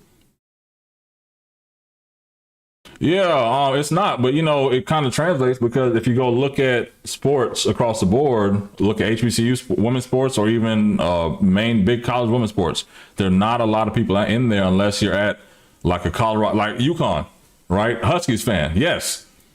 I'll watch UConn. I'll watch Tennessee when Pat Summitt was there. I'll watch Baylor, right? Texas, yes, there are good women's teams out there, but they're the cream of the crop. They're not every team, you know what I'm saying? I think that's the issue. So it's like, yes, UConn's amazing. I love what they do up there, but they're not, you know what I'm saying? Like, they're not in every state. Like, I'm just women's basketball. When was the last time? I'm in Florida, right? University of Miami women's basketball, FAU, UCF, USF, Florida State, UF, JU, University of North Florida. Which women's basketball team you gonna watch? Can you name any players off those teams? No. But if there was a UConn here, you would have it Tamika Catchings, Diana Taurasi. I know Sue Bird didn't go. Sue Bird go to UConn? I can't remember. But either way, collectively. Let me get back to the Marco piece, because this isn't a sports channel. This is a my political channel. But you can also follow my gaming channel as well, Capital Gaming. Look at high schools, always boys sports, girls maybe, but also, yeah, exactly. It's mainly driven by the boys sports, which I think gets down to the pay disparity, because realistically, when you have like soccer, women's soccer is more dominant than men's soccer has ever been, right? But men's soccer, even though they're probably a bronze C Cup like team in the global aspect of the world, like they get paid more than the women. What it is. But regardless, let's get back to Rubio. Thank y'all for tapping in for the stream today. I think I gotta flip over. Nope, that's not the one. I didn't move it over, did I? 1 second. Joining us now to talk about the administration's agenda at the United Nations this morning, Secretary of State Marco Rubio. Mr. Secretary, welcome back. Thank you so much for your time this morning. Thank you. As President Trump has said, he aims to finish this war soon. Mr. Secretary, what does victory look like? Is it the total eradication of Hamas, or do you still see a pathway to a political compromise there? Well, first of all, the goal is not to end the war. The goal is to have peace. And obviously, you can't have peace as long as Hamas exists. This is a group dedicated to the destruction of the Jewish state. They've said it and repeatedly said that. And that's what they've demonstrated throughout their existence. So it's not about eradicating Hamas as much as it is about peace. You can't have peace as long as Hamas exists. By the way, I think as an elemental step of that is the hostages need to be released. There are 20 living hostages. They should all be released. The bodies of the deceased should also be released. There should never have been any hostages.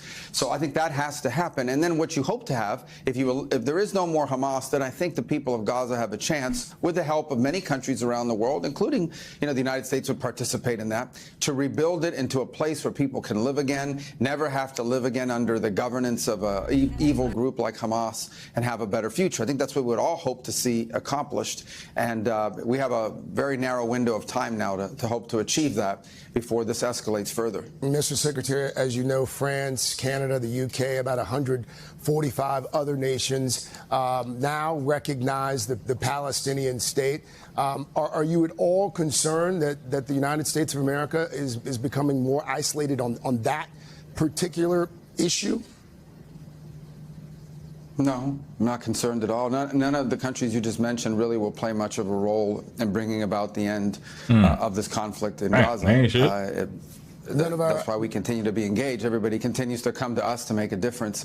I do think it serves as the only relevance of the decision they've made, because it really is them responding to their own domestic politics, protesters in their streets and things like that. But it also is a reward for Hamas. It really is. It makes Hamas feel like they carried out this massacre on October 7th, and now they get this in return. But it really won't be relevant at the end of the day. The truth of the matter is that any future resolution of this matter with Israel is going to have to be negotiated. It isn't going to be up to France or the UK or any other country. Let's talk about Ukraine now. Another big topic at the UN this week, of course. We are roughly a month out from that summit in Alaska between the president and President Putin. Since then, a roughly 50% increase in drone attacks, 50% increase in missile attacks as well.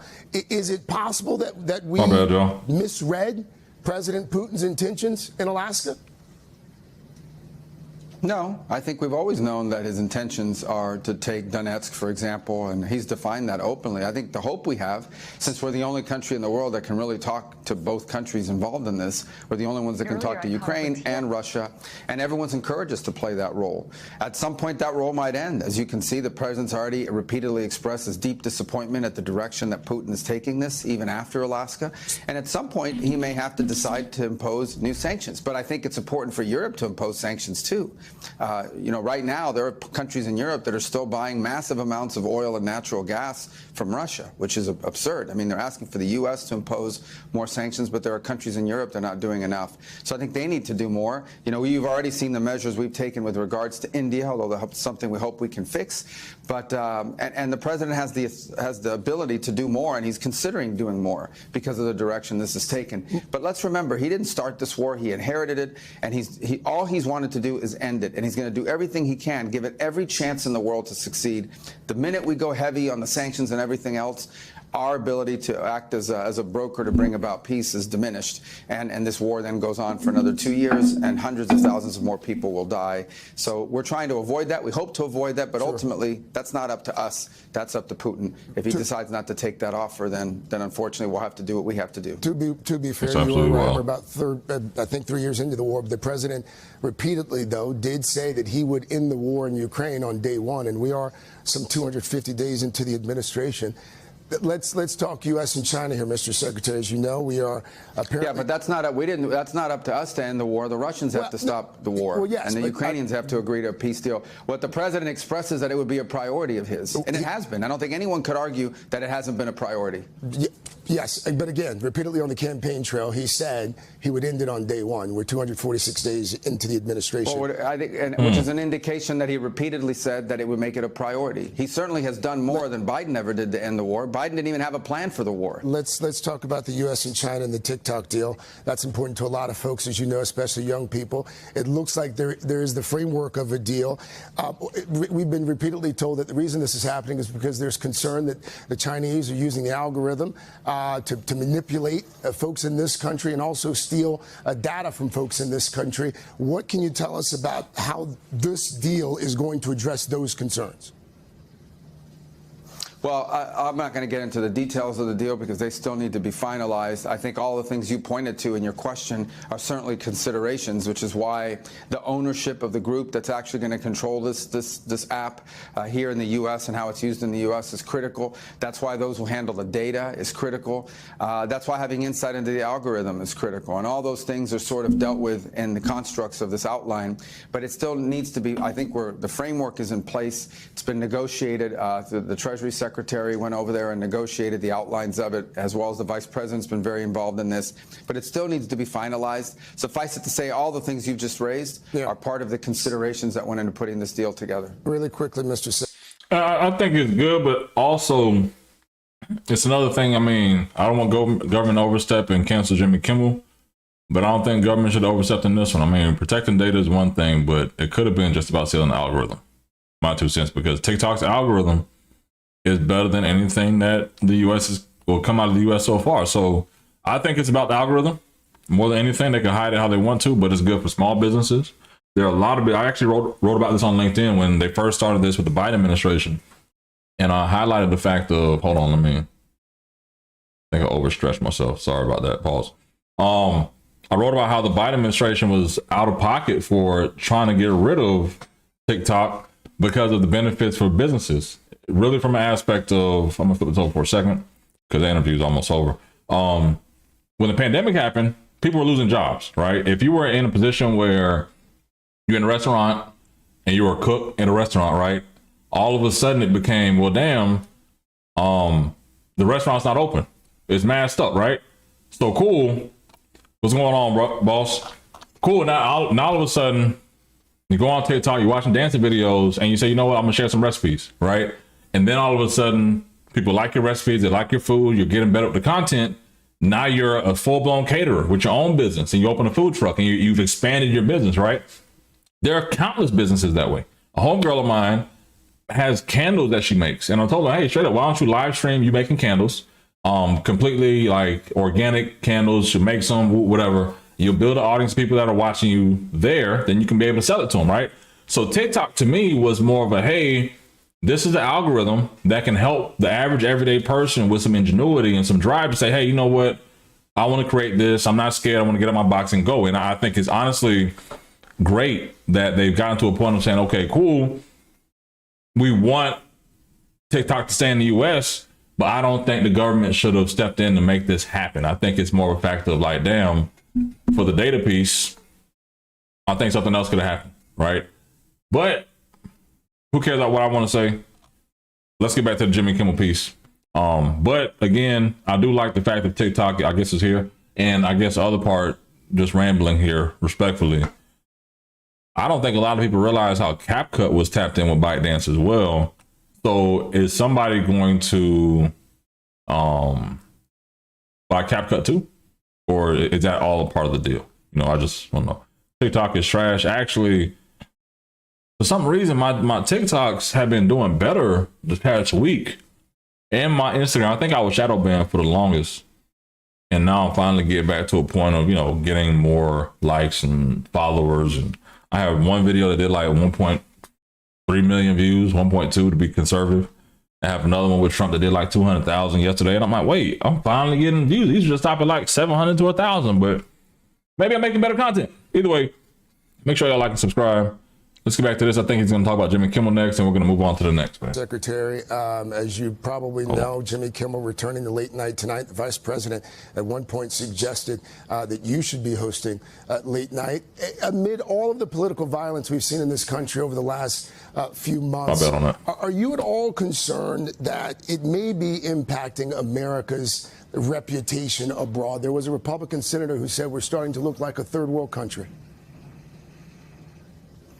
Well, we certainly aren't treated like one. Every country in the world, every meeting I have, all they want us to do is to get them more involved in solving some problem important in their region. So I think the United States today stands not just stronger, but more influential than it has ever been on the world stage, despite media reports, despite idiotic commentators that know nothing about what's happening here. Every meeting I go to, it's about someone asking us to get involved in Lebanon, with Syria, in Israel and Gaza, in Ukraine, in the Indo-Pacific. Sure. And look at what the president's done on the wars he's brought about to an end. Thailand and Cambodia, India and Pakistan. Yeah. Time and again, the president has been the only leader in the world that can get involved. That doesn't sound like a third world country to me. That sounds like a very powerful, influential country who is stronger and more respected on the world stage. Secretary of State Marco Rubio. Mr. Secretary, thank you for your time, sir. Thank you. All right, wrap up on that one. And I think I like Rubio. I mean, he's a Florida man, Florida true and true. And some people may not like him because, he's planning on being president running after Donald Trump. They say Trump 2028, but some people saying Rubio quietly. And we'll see how that plays out. Some disturbing news I've seen lately. I don't know how to say the guys. I'm going to say David. I believe it's David, D4VD, right? D4VD. There was a body found in his back seat of his Tesla, and the people are saying that, and it's not politics, but it's kind of weird, crazy news, right? People are saying that it was one of his fans that ran away from home, got pregnant, was like 13 years old or something, and then all of a sudden, her body was found in the car, and his tour was just announced canceled. But I want to at least get some information here. I'm not versed on it. We're gonna be learning this together, right? So yeah, we could drop the transgenderism and all the other stuff. I appreciate everybody tapping in for the stream today. I haven't checked the numbers. I'm really glancing at the chat. So if you asked me something, my apologies. But I did stop the chat a lot earlier during Kamala Harris's interview on MSNBC. I did stop and have some conversations, and y'all got mad at me. But for those of you that are here that still love me and rocking with me, and thank y'all. Thank y'all for tapping in. Give me 2 claps and a Ric Flair. Appreciate you so much, man. Let's get back to it. TMZ's executive producer, Charles Ladibodiere. Here's our conversation about the case. I'm always curious when it comes to a vigil for someone who is a victim of a violent end. And for all we know, I don't know how Celeste died, but she was certainly treated horrendously in death. I always wonder if the killers show up at the vigils. Did you see, or do you know of any evidence of police who were at that vigil, or maybe even undercover officers just watching to see who showed up? There were police officers there, but as far as a presence that made you think they were watching, there wasn't anything obvious that I saw in the video, but they could have been there. And we know that that is an MO, that's not just something you see in movies and stuff. Like, it really does happen. So Scott Peterson. Yeah, exactly. So, the police detectives, I'm sure, I would think, are aware of that, and that maybe they did have people there. I mean, that's a really good point, Ashley, and maybe they did. But again, there's been not only no arrest, there's no named person of interest and no named suspect, which doesn't mean the police don't have a suspect. Right. This means they're Close not to the vest. Yeah, they're just not willing to share it with us yet. I'm looking at other things, and so are people online, and I know TMZ is as well. His posts are really starting to stand out. Like, he reposted someone who was cutting up meat and said, quote, Me if I see her talk with other dudes. Now, he didn't write that, but he reposted it from someone else, and it clearly shows he would either cut up the person the girl was talking to or he'd cut up the girl. That was sent before, obviously, Celeste was found murdered. But then there's another one of him washing his sneakers that she'd been photographed in. These are all, again, by themselves, not much. Together, they're forming a picture. Yeah, you know, we were talking today about the lyrics, and you know, we've talked about romantic homicide, and those images we were just talking about, all sort of paint an image of an artist, right? Like clearly, the best case scenario, you could look at that and say, this is just an image, a very macabre image he wanted to have out there for himself as an artist. But in light of what has happened now, it's impossible to not look at those things through a different lens. Now, that's maybe unfair to him as far as legally speaking, because again, he's not a suspect. But when his car, at the very least, we can say his car is connected to this crime. And now you start looking at all these things. It's hard not to look at it and go, what's going on there? You know, uncomfortable. I mean, not only that, uncomfortable. Charles, you know, he is apparently, you know, he'd been selling these blood-spattered T-shirts. Blood-splattered shirts, yeah. Yeah, a casket on the stage, part of the act. Then there's music video with a body being put into a trunk. Again, none of it would stand up in a court of law, but looking at all of these things together, it does give you a picture of somebody whose mind works a little differently. It definitely works a little differently, but you know, on the other hand, you would say, I'm sure his attorney would say to you, that's his art, right? And you can't prosecute someone or arrest someone based on their art. It's true. He hasn't been accused of anything. He hasn't been named as a person of interest in this particular case. It just happens to be that it's his car where the body was found, and it's his home that they raided, and that tells us a lot. Like even when Diddy was in limbo, we talked about the fact that they'd raided 2 of Diddy's homes. I think an arrest might be imminent, and what do you know? I do want to ask you, though, about the sales of his records and the streams. None of this has affected him in a bad way. No, I mean, as far as his music career goes, it sounds really weird and macabre to say, but it's helped.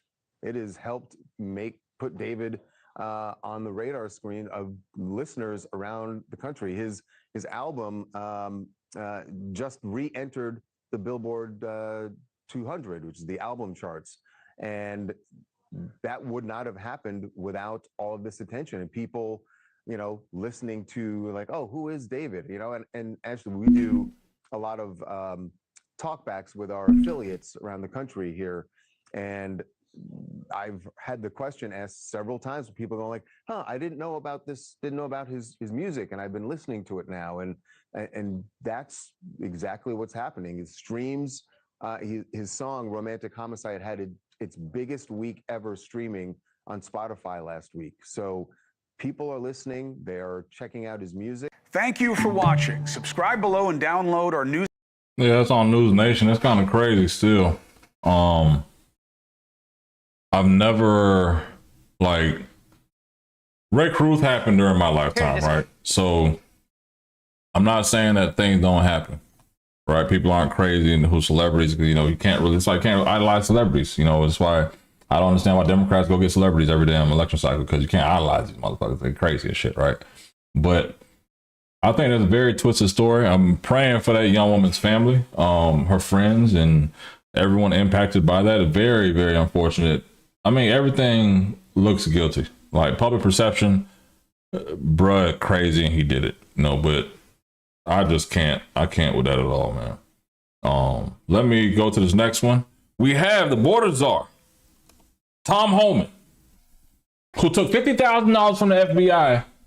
And when President Trump came in, they decided to drop the charges, say, you know what, he didn't do anything wrong. You know, he promised that people would get government contracts if President Trump won again, and President Trump won again. But DOJ and FBI dropped the investigation after they won and said, you know what, people promise shit to Trump all the time. People promise stuff to people all the time on the campaign trail. How are we going to hold this man guilty for something that's not there? But what Homan said is, you know what, I'm not worried about that, because California passed a ban on ICE officers wearing masks in the state of California. Now, this is being pushed in a lot of Democratic states that, you know, not a lot, just Illinois and California right now, the ones that are going in, because they're going to Memphis, but Memphis governor actually said, hey, y'all come in here. We ain't going to fight you, right? I'm a Republican right along with you. But California's Governor Gavin Newsom signed an ICE mask ban, and Tom Homan, the border czar, said, you know what? If they ain't get me for my 50 racks, they ain't gonna get me for this either. So we're gonna see where we're at. Let's listen to his interview on Fox News from last night, I believe. I missed that, but let's check it out. Discuss as White House border czar Tom Homan. All right, Tom, what's your message to not having masks, Gavin Newsom, tonight? Well, good luck with that. You know, federal law always trumps state law and local law. And he asked the question, what are they afraid of? They're afraid of people like him, politicians who want to compare ICE to the Nazis. He's the one with a hateful rhetoric causing all these threats. He's one of the reasons why there's a 1,000% increase in threats against ICE officers. So ICE officers continue what they're doing. What he isn't mentioning, yeah, they wear a mask because they don't want to be doxxed, and their kids get doxxed, and their spouses get doxxed. But they got identifying information. It shows you're from ICE or FBI or DEA, or, you know, our partners who are on these operations. They're well identified. If we arrest somebody, they'll certainly be identified because they're going to be in the arrest report. So bottom line is, we're not going to coddle to the Governor Newsom. We're going to keep doing what we're doing. He ought to be thanking ICE. He ought to be thanking President Trump for making his state safer, because every public safety threat we take off his street makes this community safer. Well, Tom, I mean, when you think about it, I guess you guys have deported over 200,000 people now. I'm not sure the exact number. A couple of weeks ago it was 200,000. We have 30 million or so illegals in the United States. The question for a lot of MAGA folks out there is, how do you possibly speed up this deportation? I know you're trying to hire a lot more people, but given the protests, given all the lawsuits, 200,000 people, it's not nothing. It's a lot, but it's still a drop in the bucket compared to how many people are here. No, we'll have over 400,000 deportations, and you know, between CBP and ICE, and that's just since the president took office. The first 4 months of the fiscal year, we can't count them because you know, Joe Biden wasn't doing anything. But here's what people need to understand: two things. Number one, over 1.5 million illegal aliens, close to 1.6 illegal aliens already left the country on their own. Why? Because they see what ICE is doing out there every day. One of the reasons we have the most secure border in the history of this nation is because the great work of the men and women of the Border Patrol, the great work of President Trump and his leadership, but also because ICE is out there, over 1,000 teams all across the country arresting people. So a lot of people have left, a lot of people aren't coming, which helps to secure that border. And that was a part of the strategy from the beginning. We said if we show consequences, if we show them we're actually out there looking for them, many will leave. So we knew with a large population will leave, and over 1.5 million have. But what's to come? ICE is getting 10,000 more agents. Right now they got 5,000 deportation officers. We're tripling the size of the workforce. We're adding more detention beds. We're adding more flights and more transportation. So the numbers are going to explode here this next coming year. Tom, I want to give you a chance to address this article that came out over the weekend. Here we go. And it was on our always reliable MSNBC, and they said that you took $50,000 in cash in a bag from an undercover FBI agent to help them win government contracts in Trump's second term. The DOJ said they concluded there was no criminal wrongdoing, but nevertheless, that story is out there, and I imagine you want to respond to that. Oh, absolutely. Look, I did nothing criminal. I did nothing illegal. And it's hit piece after hit piece after hit piece. And I'm glad the FBI and DOJ came out and said, said that nothing illegal happened and nothing, no criminal activity. You're talking about a guy who spent 34 years enforcing the law. I mean, I left a very successful business that I ran to come back and work for a government again. I'm back on a government paycheck. Not only did I sacrifice my family sacrifices, I make sacrifices every day. I got more death threats than anybody. I got a security team around me, but guess what? My kids don't. My wife don't. I mean, I haven't lived with my wife in months because I don't want her to be here right now with all the threats. So after all the sacrifices, after serving my nation for all these years, they want to come on and dirty me up. And it's not going to end. There's a hit piece on me every 2 weeks. But keep coming, because you know what? Tom Homan isn't going anywhere. Tom Homan isn't shutting up. And Tom Homan's going to keep doing what he's doing, because working with President Trump's the greatest honor of my life. We're making this country safer again every day, and we're going to keep doing it. Tom, we appreciate it. Thank you very much for joining us. Hi, everyone. I'm Brian Kilmeade. I want you to do me a favor. I appreciate y'all watching that one. Fox News YouTube page. This is the only way that I know for sure that you're not going to miss. Hold on, I had an error on that one. That always works. You know, yesterday I was streaming President Trump's announcement on autism, and I had some good talking points to go through that, but I didn't finish. Honestly, I don't know if it's a Mac Mini, if it's OBS Studio, if it's the internet. I was about to call AT&T yesterday and go off on them about the fiber, because I'm like, I'm paying for fiber. Why am I having any lapse in my internet? You feel me? Fiber is supposed to be the best that's out there. It's not what they're doing in other countries. I've heard they have faster internet, a low RAM in other countries is basically like better than Wi-Fi here or fiber here in the US, but that's a whole other conversation, a whole other day.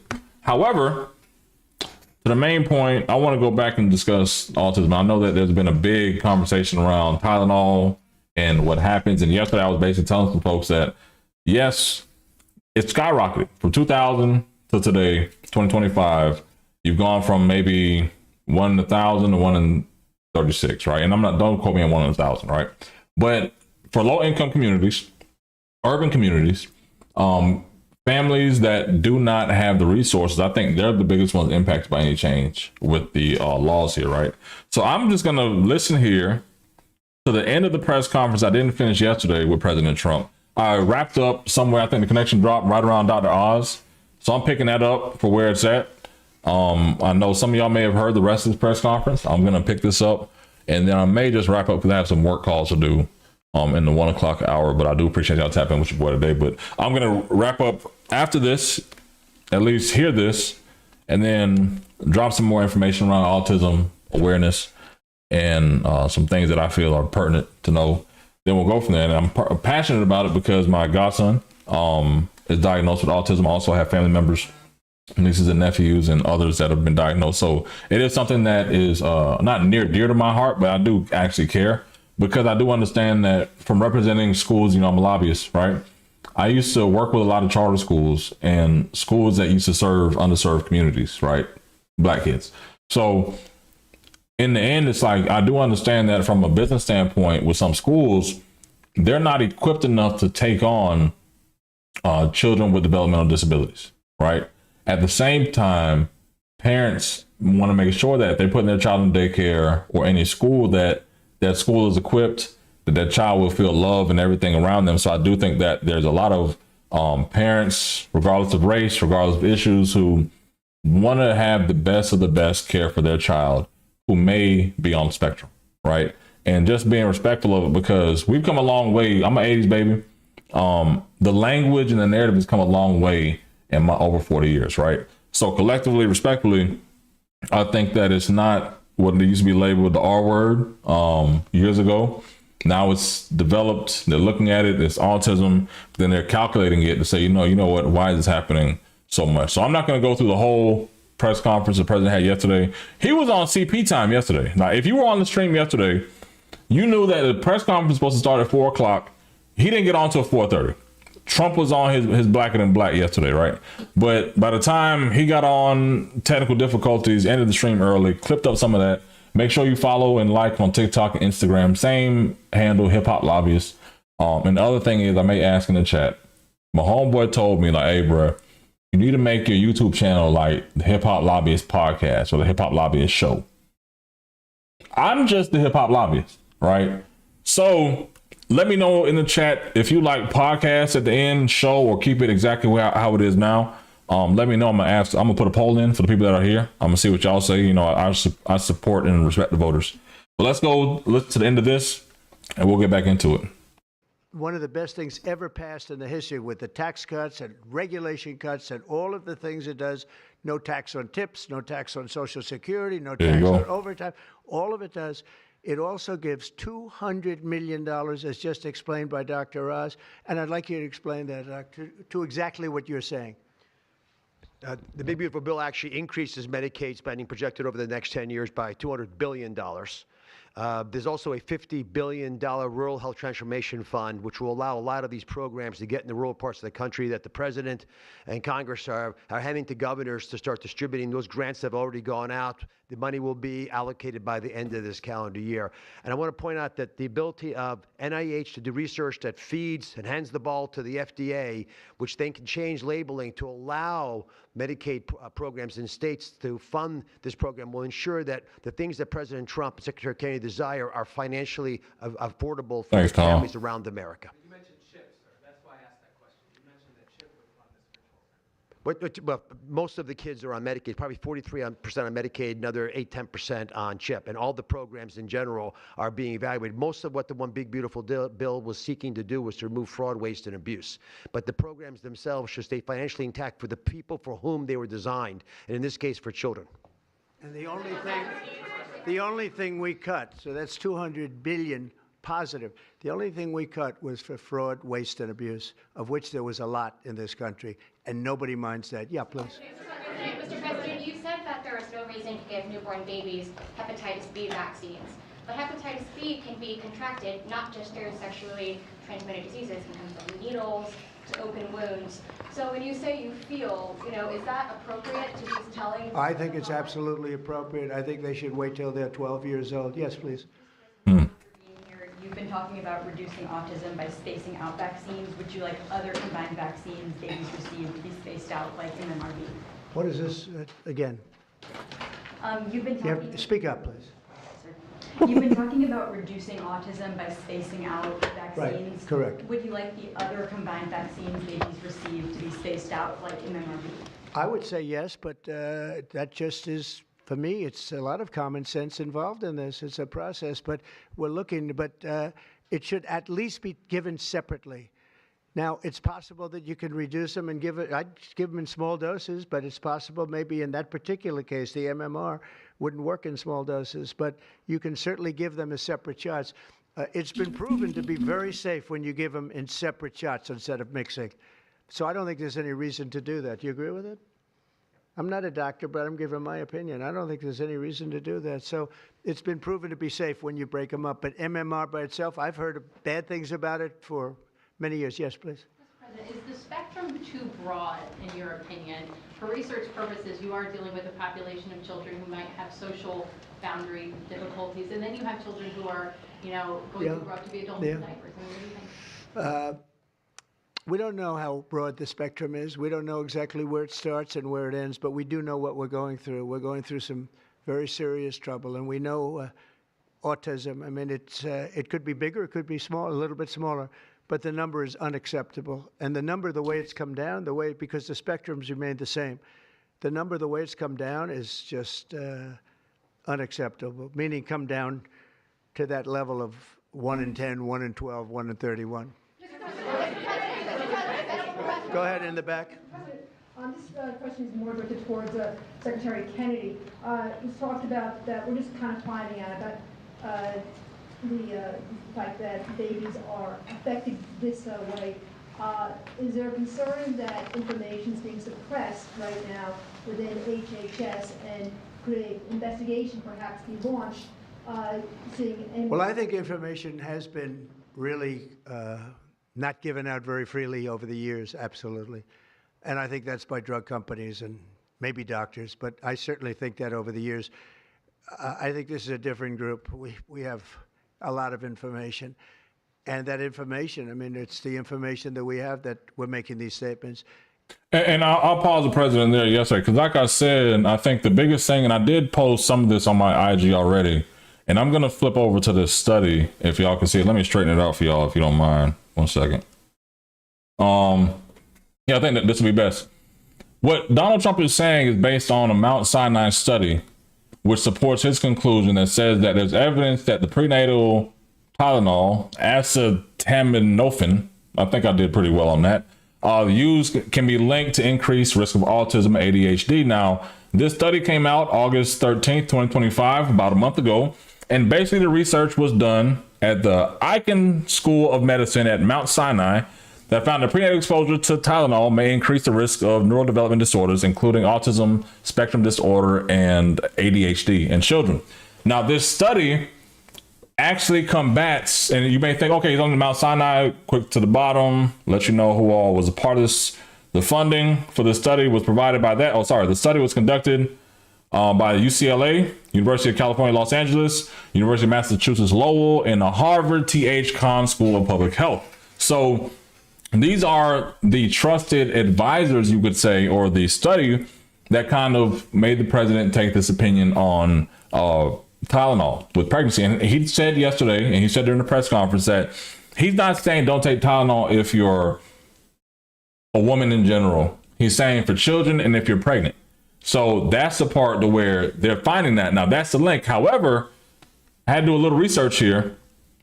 There's also a study by the National Library of Medicine from 2024 that basically did the same thing, same study, right? And I'm gonna kind of zoom in here so y'all can read it and stay with you, boy, right?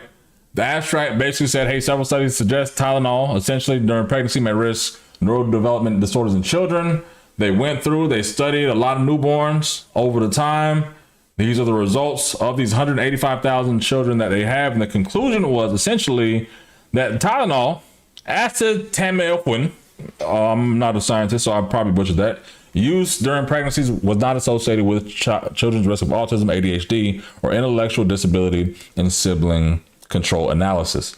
And essentially from that, I did take some notes of that. They were essentially saying that moms who took Tylenol while they were pregnant, they wanted to see if the Tylenol actually made autism, ADHD more troublesome for a child after they grew up. And there was two things actually in the study that this is kind of alarming to. Is one, they're studying you while you're pregnant. I'm not saying pay me to do it. I wouldn't do that at all. I love my son. I wouldn't like pay with a life like that. But do these people know that they were being studied? That's my biggest thing in any scientific study. And why do I ask? Tuskegee experiment. If you're not sure about it, go ahead, Google Tuskegee experiment, syphilis, all these other things, because a lot of the STDs we have today weren't just solved without vaccines going in some black person back in the early 1900s. Right. So just facts. So regardless of it, what they're saying is that the Tylenol the study that came out in 2024 by Dr. Johansson, Swedish study, basically said that Tylenol was not the issue that caused these issues, autism. So essentially Mount Sinai came back. The funding was done by the National Cancer Institute, the National Institute of Environmental Health Sciences, and National Institute of Aging. The study was conducted again by the University of California, Los Angeles, UCLA, UMass, Lowell, and Harvard Chan School of Public Health to basically say that last month coming out to say that this is the issue. So this is really the impetus of where President Trump is getting his information. So now that you have RFK, Dr. Oz, and everyone else in there, it kind of says something. So what I haven't done, respectfully, even though I was able to find these articles, was research these doctors and see, hey, are these Republican-led foundations behind this research? No, it's just a study. So now you have a point where collectively, I believe in London, they're saying, hey, we're not saying what President Trump is saying. Tylenol is basically saying, hey, you can still take us for everyday stuff. But Trump is saying like, hey, we need to combat autism in America. We need to combat all these different issues that are happening in our communities with our children, because I believe he said 1 in 10 or 1 in 12 boys are impacted by this. So all put together is something. And I do feel that, sorry for rambling here, there's an urban legend around the mercury. Like he said earlier around mercury, I did see a documentary a few years ago. It could have been like respectfully, it could have been like a Sunday news like special or whatever. But they talked about a mother whose child was normal. Everything was great. They took him in for a vaccine. The mercury in the vaccine, they say, impacted, as just being transparent, young black men, young black boys, black children's developmental abilities. Say your child will go on normal, they get this vaccine, the mercury in it will cause autism, right? And that urban legend has been spread in a lot of communities. And I remember a friend of mine that I made a comment like, hey, about it. She's like, hey, I can't believe you believe this. Well, I do believe in the Tuskegee experiment, right? So I even to a point, and probably sharing too much, when we had our son and talking about the doctor, I'm like, okay, which one of these vaccines is the one that gives autism? And the doctor kind of got offended. I'm like, listen, you can't act like it's not an urban legend that all parents are out here talking about, to be real. But yeah, it's not just to be real to the chat. It's not just black children, but this is what the conversation was. That's what I'm speaking about. I don't want to label it, right? However, those urban legends get out there. Those conversations get out there, and then people never really validate or know the truth. And my son still ended up getting the vaccines. He doesn't have autism.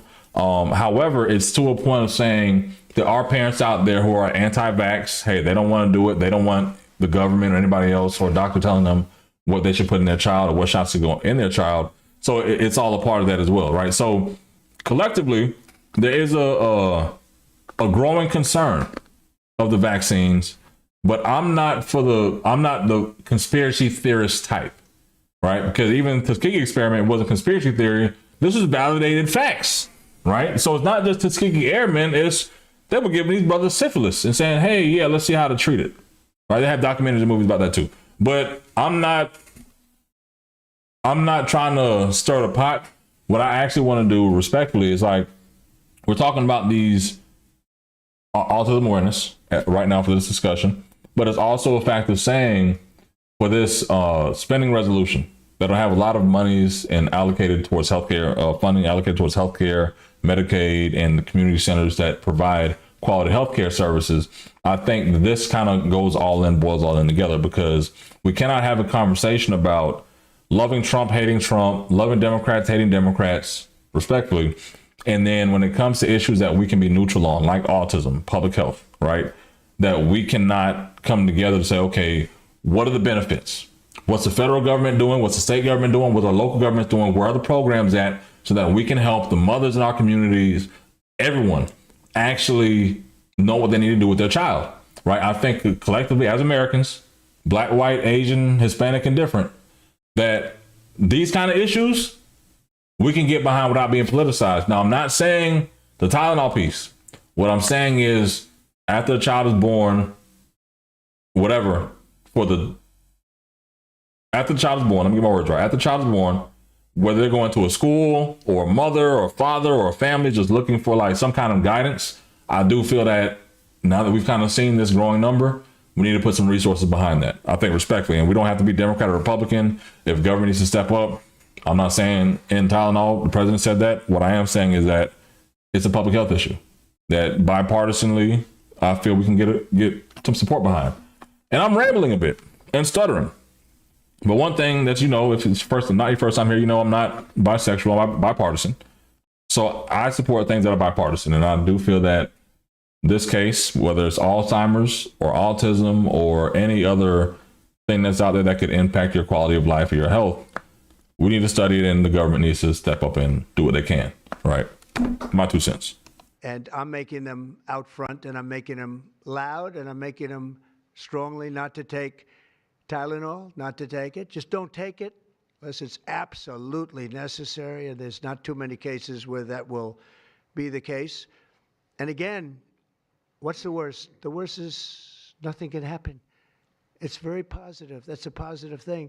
But I don't believe I don't actually believe that's possible. I think the results are going to be amazing. I want to see amazing results by the time I leave this beautiful building. And I will consider this, I believe, with the wars, I've stopped 7 different wars. I've saved millions of lives. I've done a lot of things. This will be as important as any single thing I've done, because I know ladies, beautiful ladies just like this that are going through the same thing. Yep. And it's not easy. And I admire you for being able to do it. But I admire him too. I wish I had a face that looked like that. If I looked like him, I would have been president a long time ago. Is widely used in other countries too. As you make this announcement, do you expect your decision may affect? I hope they follow it. Yeah, I hope they follow it. Yeah, other countries are, sell Tylenol. Some countries don't. I mean, that's a soundboard, CC. Now, again, you'll have to check this out. But I hear Cuba doesn't have it because it's very expensive. Watch. And they don't have the money to have it, or they don't want to spend the money to have it. They don't have Tylenol. And I hear they have essentially no autism. So you'll have to check it out. Yeah, Brian, please. Medical professionals have warned. No, I said no, not you. You're CNN. You're fake news. Go ahead, Brian. Just for a second, I recently saw a man from Minnesota, an Amish man from Minnesota, on a podcast, And the host asked him what the rates were for like ADHD and autism, and he had no idea about ADHD, didn't know it existed, and certainly didn't know of any cases. It doesn't exist with the Amish community, and they don't take all of this. It's not a disease. It doesn't exist. That tells you, doesn't that tell you? That's like, that's like certain countries where it doesn't exist and they don't take it. Would you like to make a comment about that, Mark? The Amish population, a very mixed group. So there's a subset that take vaccines, a subset that does not. And we know they have very low rates of chronic disease all across the board. So basically, please. Should the establishment media show at least some openness to, trying to figure out what the causes of autism I wish they would, yeah. Why are they so close-minded? I'll show you in a second. I'll wait for the president to be done. I'll run through my sounds. In all fairness, it's some people. When you talk about vaccines, they go crazy. And, I'm a big supporter of vaccines. I got a certain vaccine approved in 9 months that would have taken from 5 to 12 years. I'm very proud of it. A lot of people think it was one of the greatest things I've done, and some people think, mostly Republicans actually, I'll tell you, the Democrats think it was, they think Operation Warp Speed was one of the greatest things any president has done, any president. It's, we're very proud of what happened. We got hit with something that came from a place that shouldn't have happened, but it did happen. Those things take place, and Bates, very you're unpleasantly crazy. surprised. But no, I'm a big believer in vaccines. The polio vaccine, big believer in vaccines. I know Bobby and you guys have it out a little bit, but he's a believer in vaccines too. But I've seen how great vaccines can be.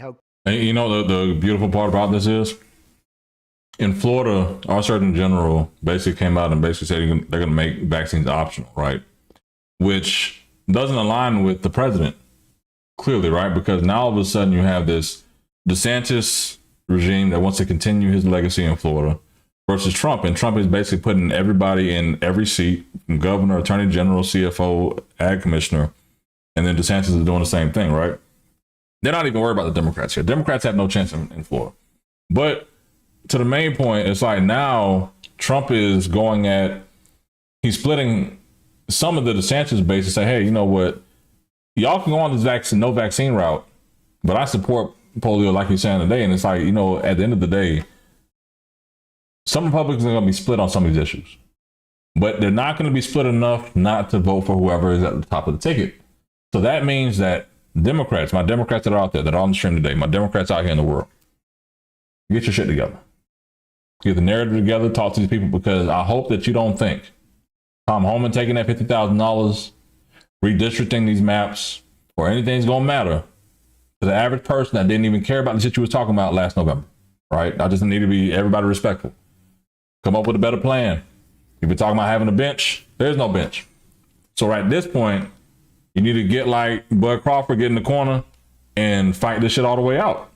And fighting it out means get dirty and nasty with them with something that relates to the people that actually give a shit, right? To be honest, my 2 cents.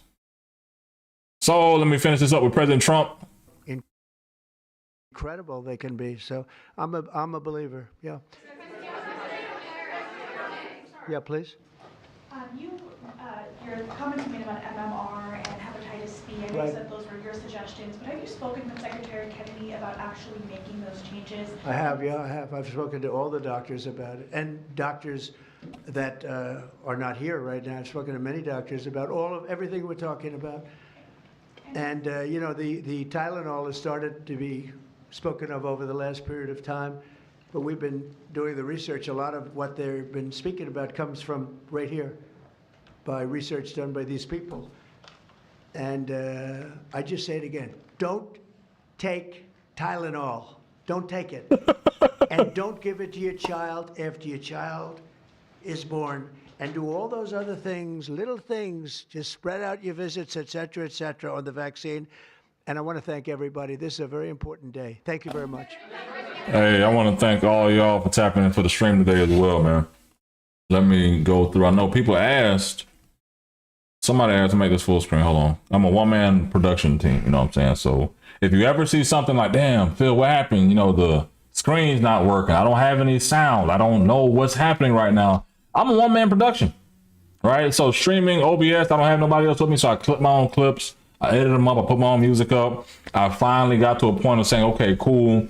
I got my soundboard going. So here's some of the sounds I have on the soundboard. I need a couple more, right? My homeboy hit me last night. He said, I need a hip hop lobbyist drop. And I said, you know what? You're right. Does it need to be like a, this is the hip hop lobbyist, right? Or you are now watching the hip hop lobbyist. Please make sure you like and subscribe, right? Something like that. I needed a good drop that's gonna be like, damn, when Trump says something, Jasmine Crockett, anybody else, boom, drop it in there like, give me 2 claps and a Ric Flair. You feel me? So I want something that's gonna pop off. I need a good drop. I'm gonna probably hit my boy Ferrari Simmons Ferrari. If I post this, bruh, give your boy a drop. I need a drop that I could drop in like. All I ask is when you lay your head on that pillow at night, know I gave you everything I had. Hey, yeah, and quietly I was thinking I may use that in the show. You feel me? Like use that Shannon Sharp. I got this one too. This is for the people that hate. For the haters, when they come on here and call me Uncle Tom or a black Republican or MAGA or self-hating black man. Yes, yes, fuck you too. So I got that on the soundboard for them too. You feel me? So I'm just getting it all in. I have this one. Let me clip. I'm gonna clip that one. I'm gonna put that on TikTok. I think that'll be good, right?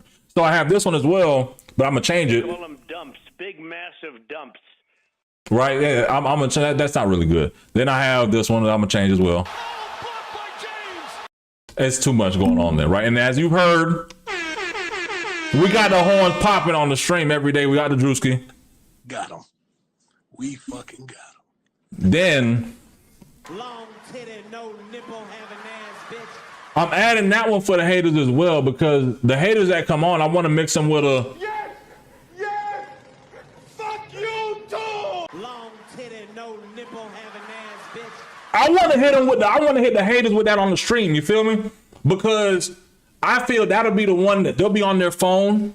Then they'll call me out. Oh, you Uncle Tom, you MAGA supporter, you black Republican. Then I'll hit them with that. Then I'll be like, damn, he just ate my ass up. And then they'll be sad the rest of the day.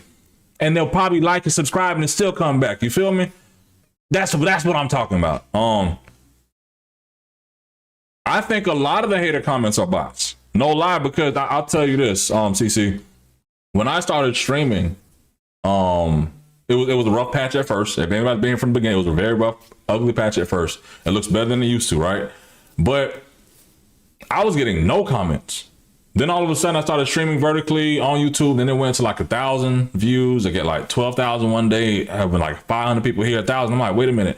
My anxiety actually was like topsy-turvy for a second. I'm like, damn, bro, I got 800 people here watching me. Imagine that. Even now, let me check. It's 200 people watching me, right? 247 people concurrent viewers right now, right? We've died down. We've had more people on the stream today. Let me check. Let me see the most that we've had on the stream today. Hold on. No, it's not going to show me till I get off. Anyway, I think we had up to like 800 here earlier, right?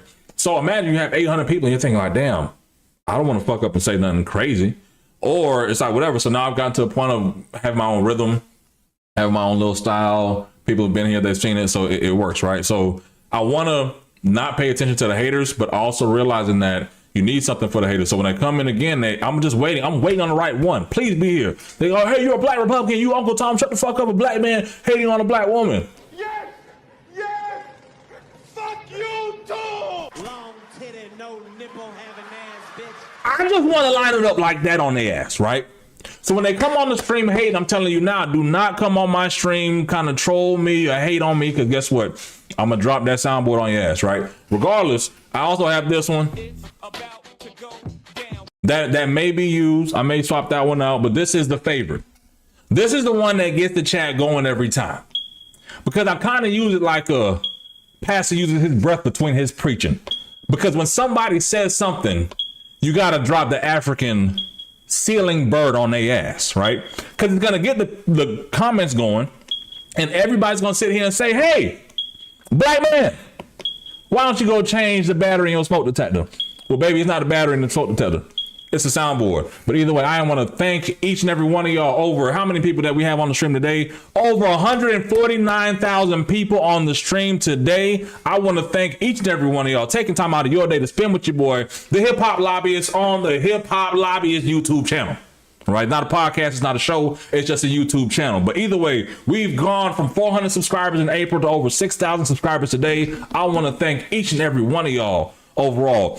Why, peace. Why you, what? I don't know what y'all talking about in the chat. Either way, thank y'all for tapping in for the stream today. I appreciate every single one of y'all. Again, we've gone from 400 subscribers to over 6,000. And I believe now today, let me check it out. Where we at? 6,657. I want to thank 6,657 of y'all for subscribing to the channel, liking your boys' content so far, man. Please make sure you like and subscribe. I'm on Instagram. I'm on TikTok as well. And I think that's all in two places. Yeah, TikTok and Instagram. I'm also streaming on Twitch. Hip Hop Lobbyist, HIPHOPLOBBYIST. I wasn't streaming there today, but I will be later. I'm also a gamer. So on Twitch, you may catch me playing a game. You may catch me talking politics. It's more hit or miss. But on this YouTube channel, I try to at least keep it real, give my 2 cents. I may say some things that you may not agree with, but I'm at least brave enough to say it and not offend somebody and keep it going. But thank y'all again. Y'all have a wonderful afternoon. I got some work to do. I have 1 o'clock and I'm cutting it close. So I got to try to get some lunch too. Appreciate y'all.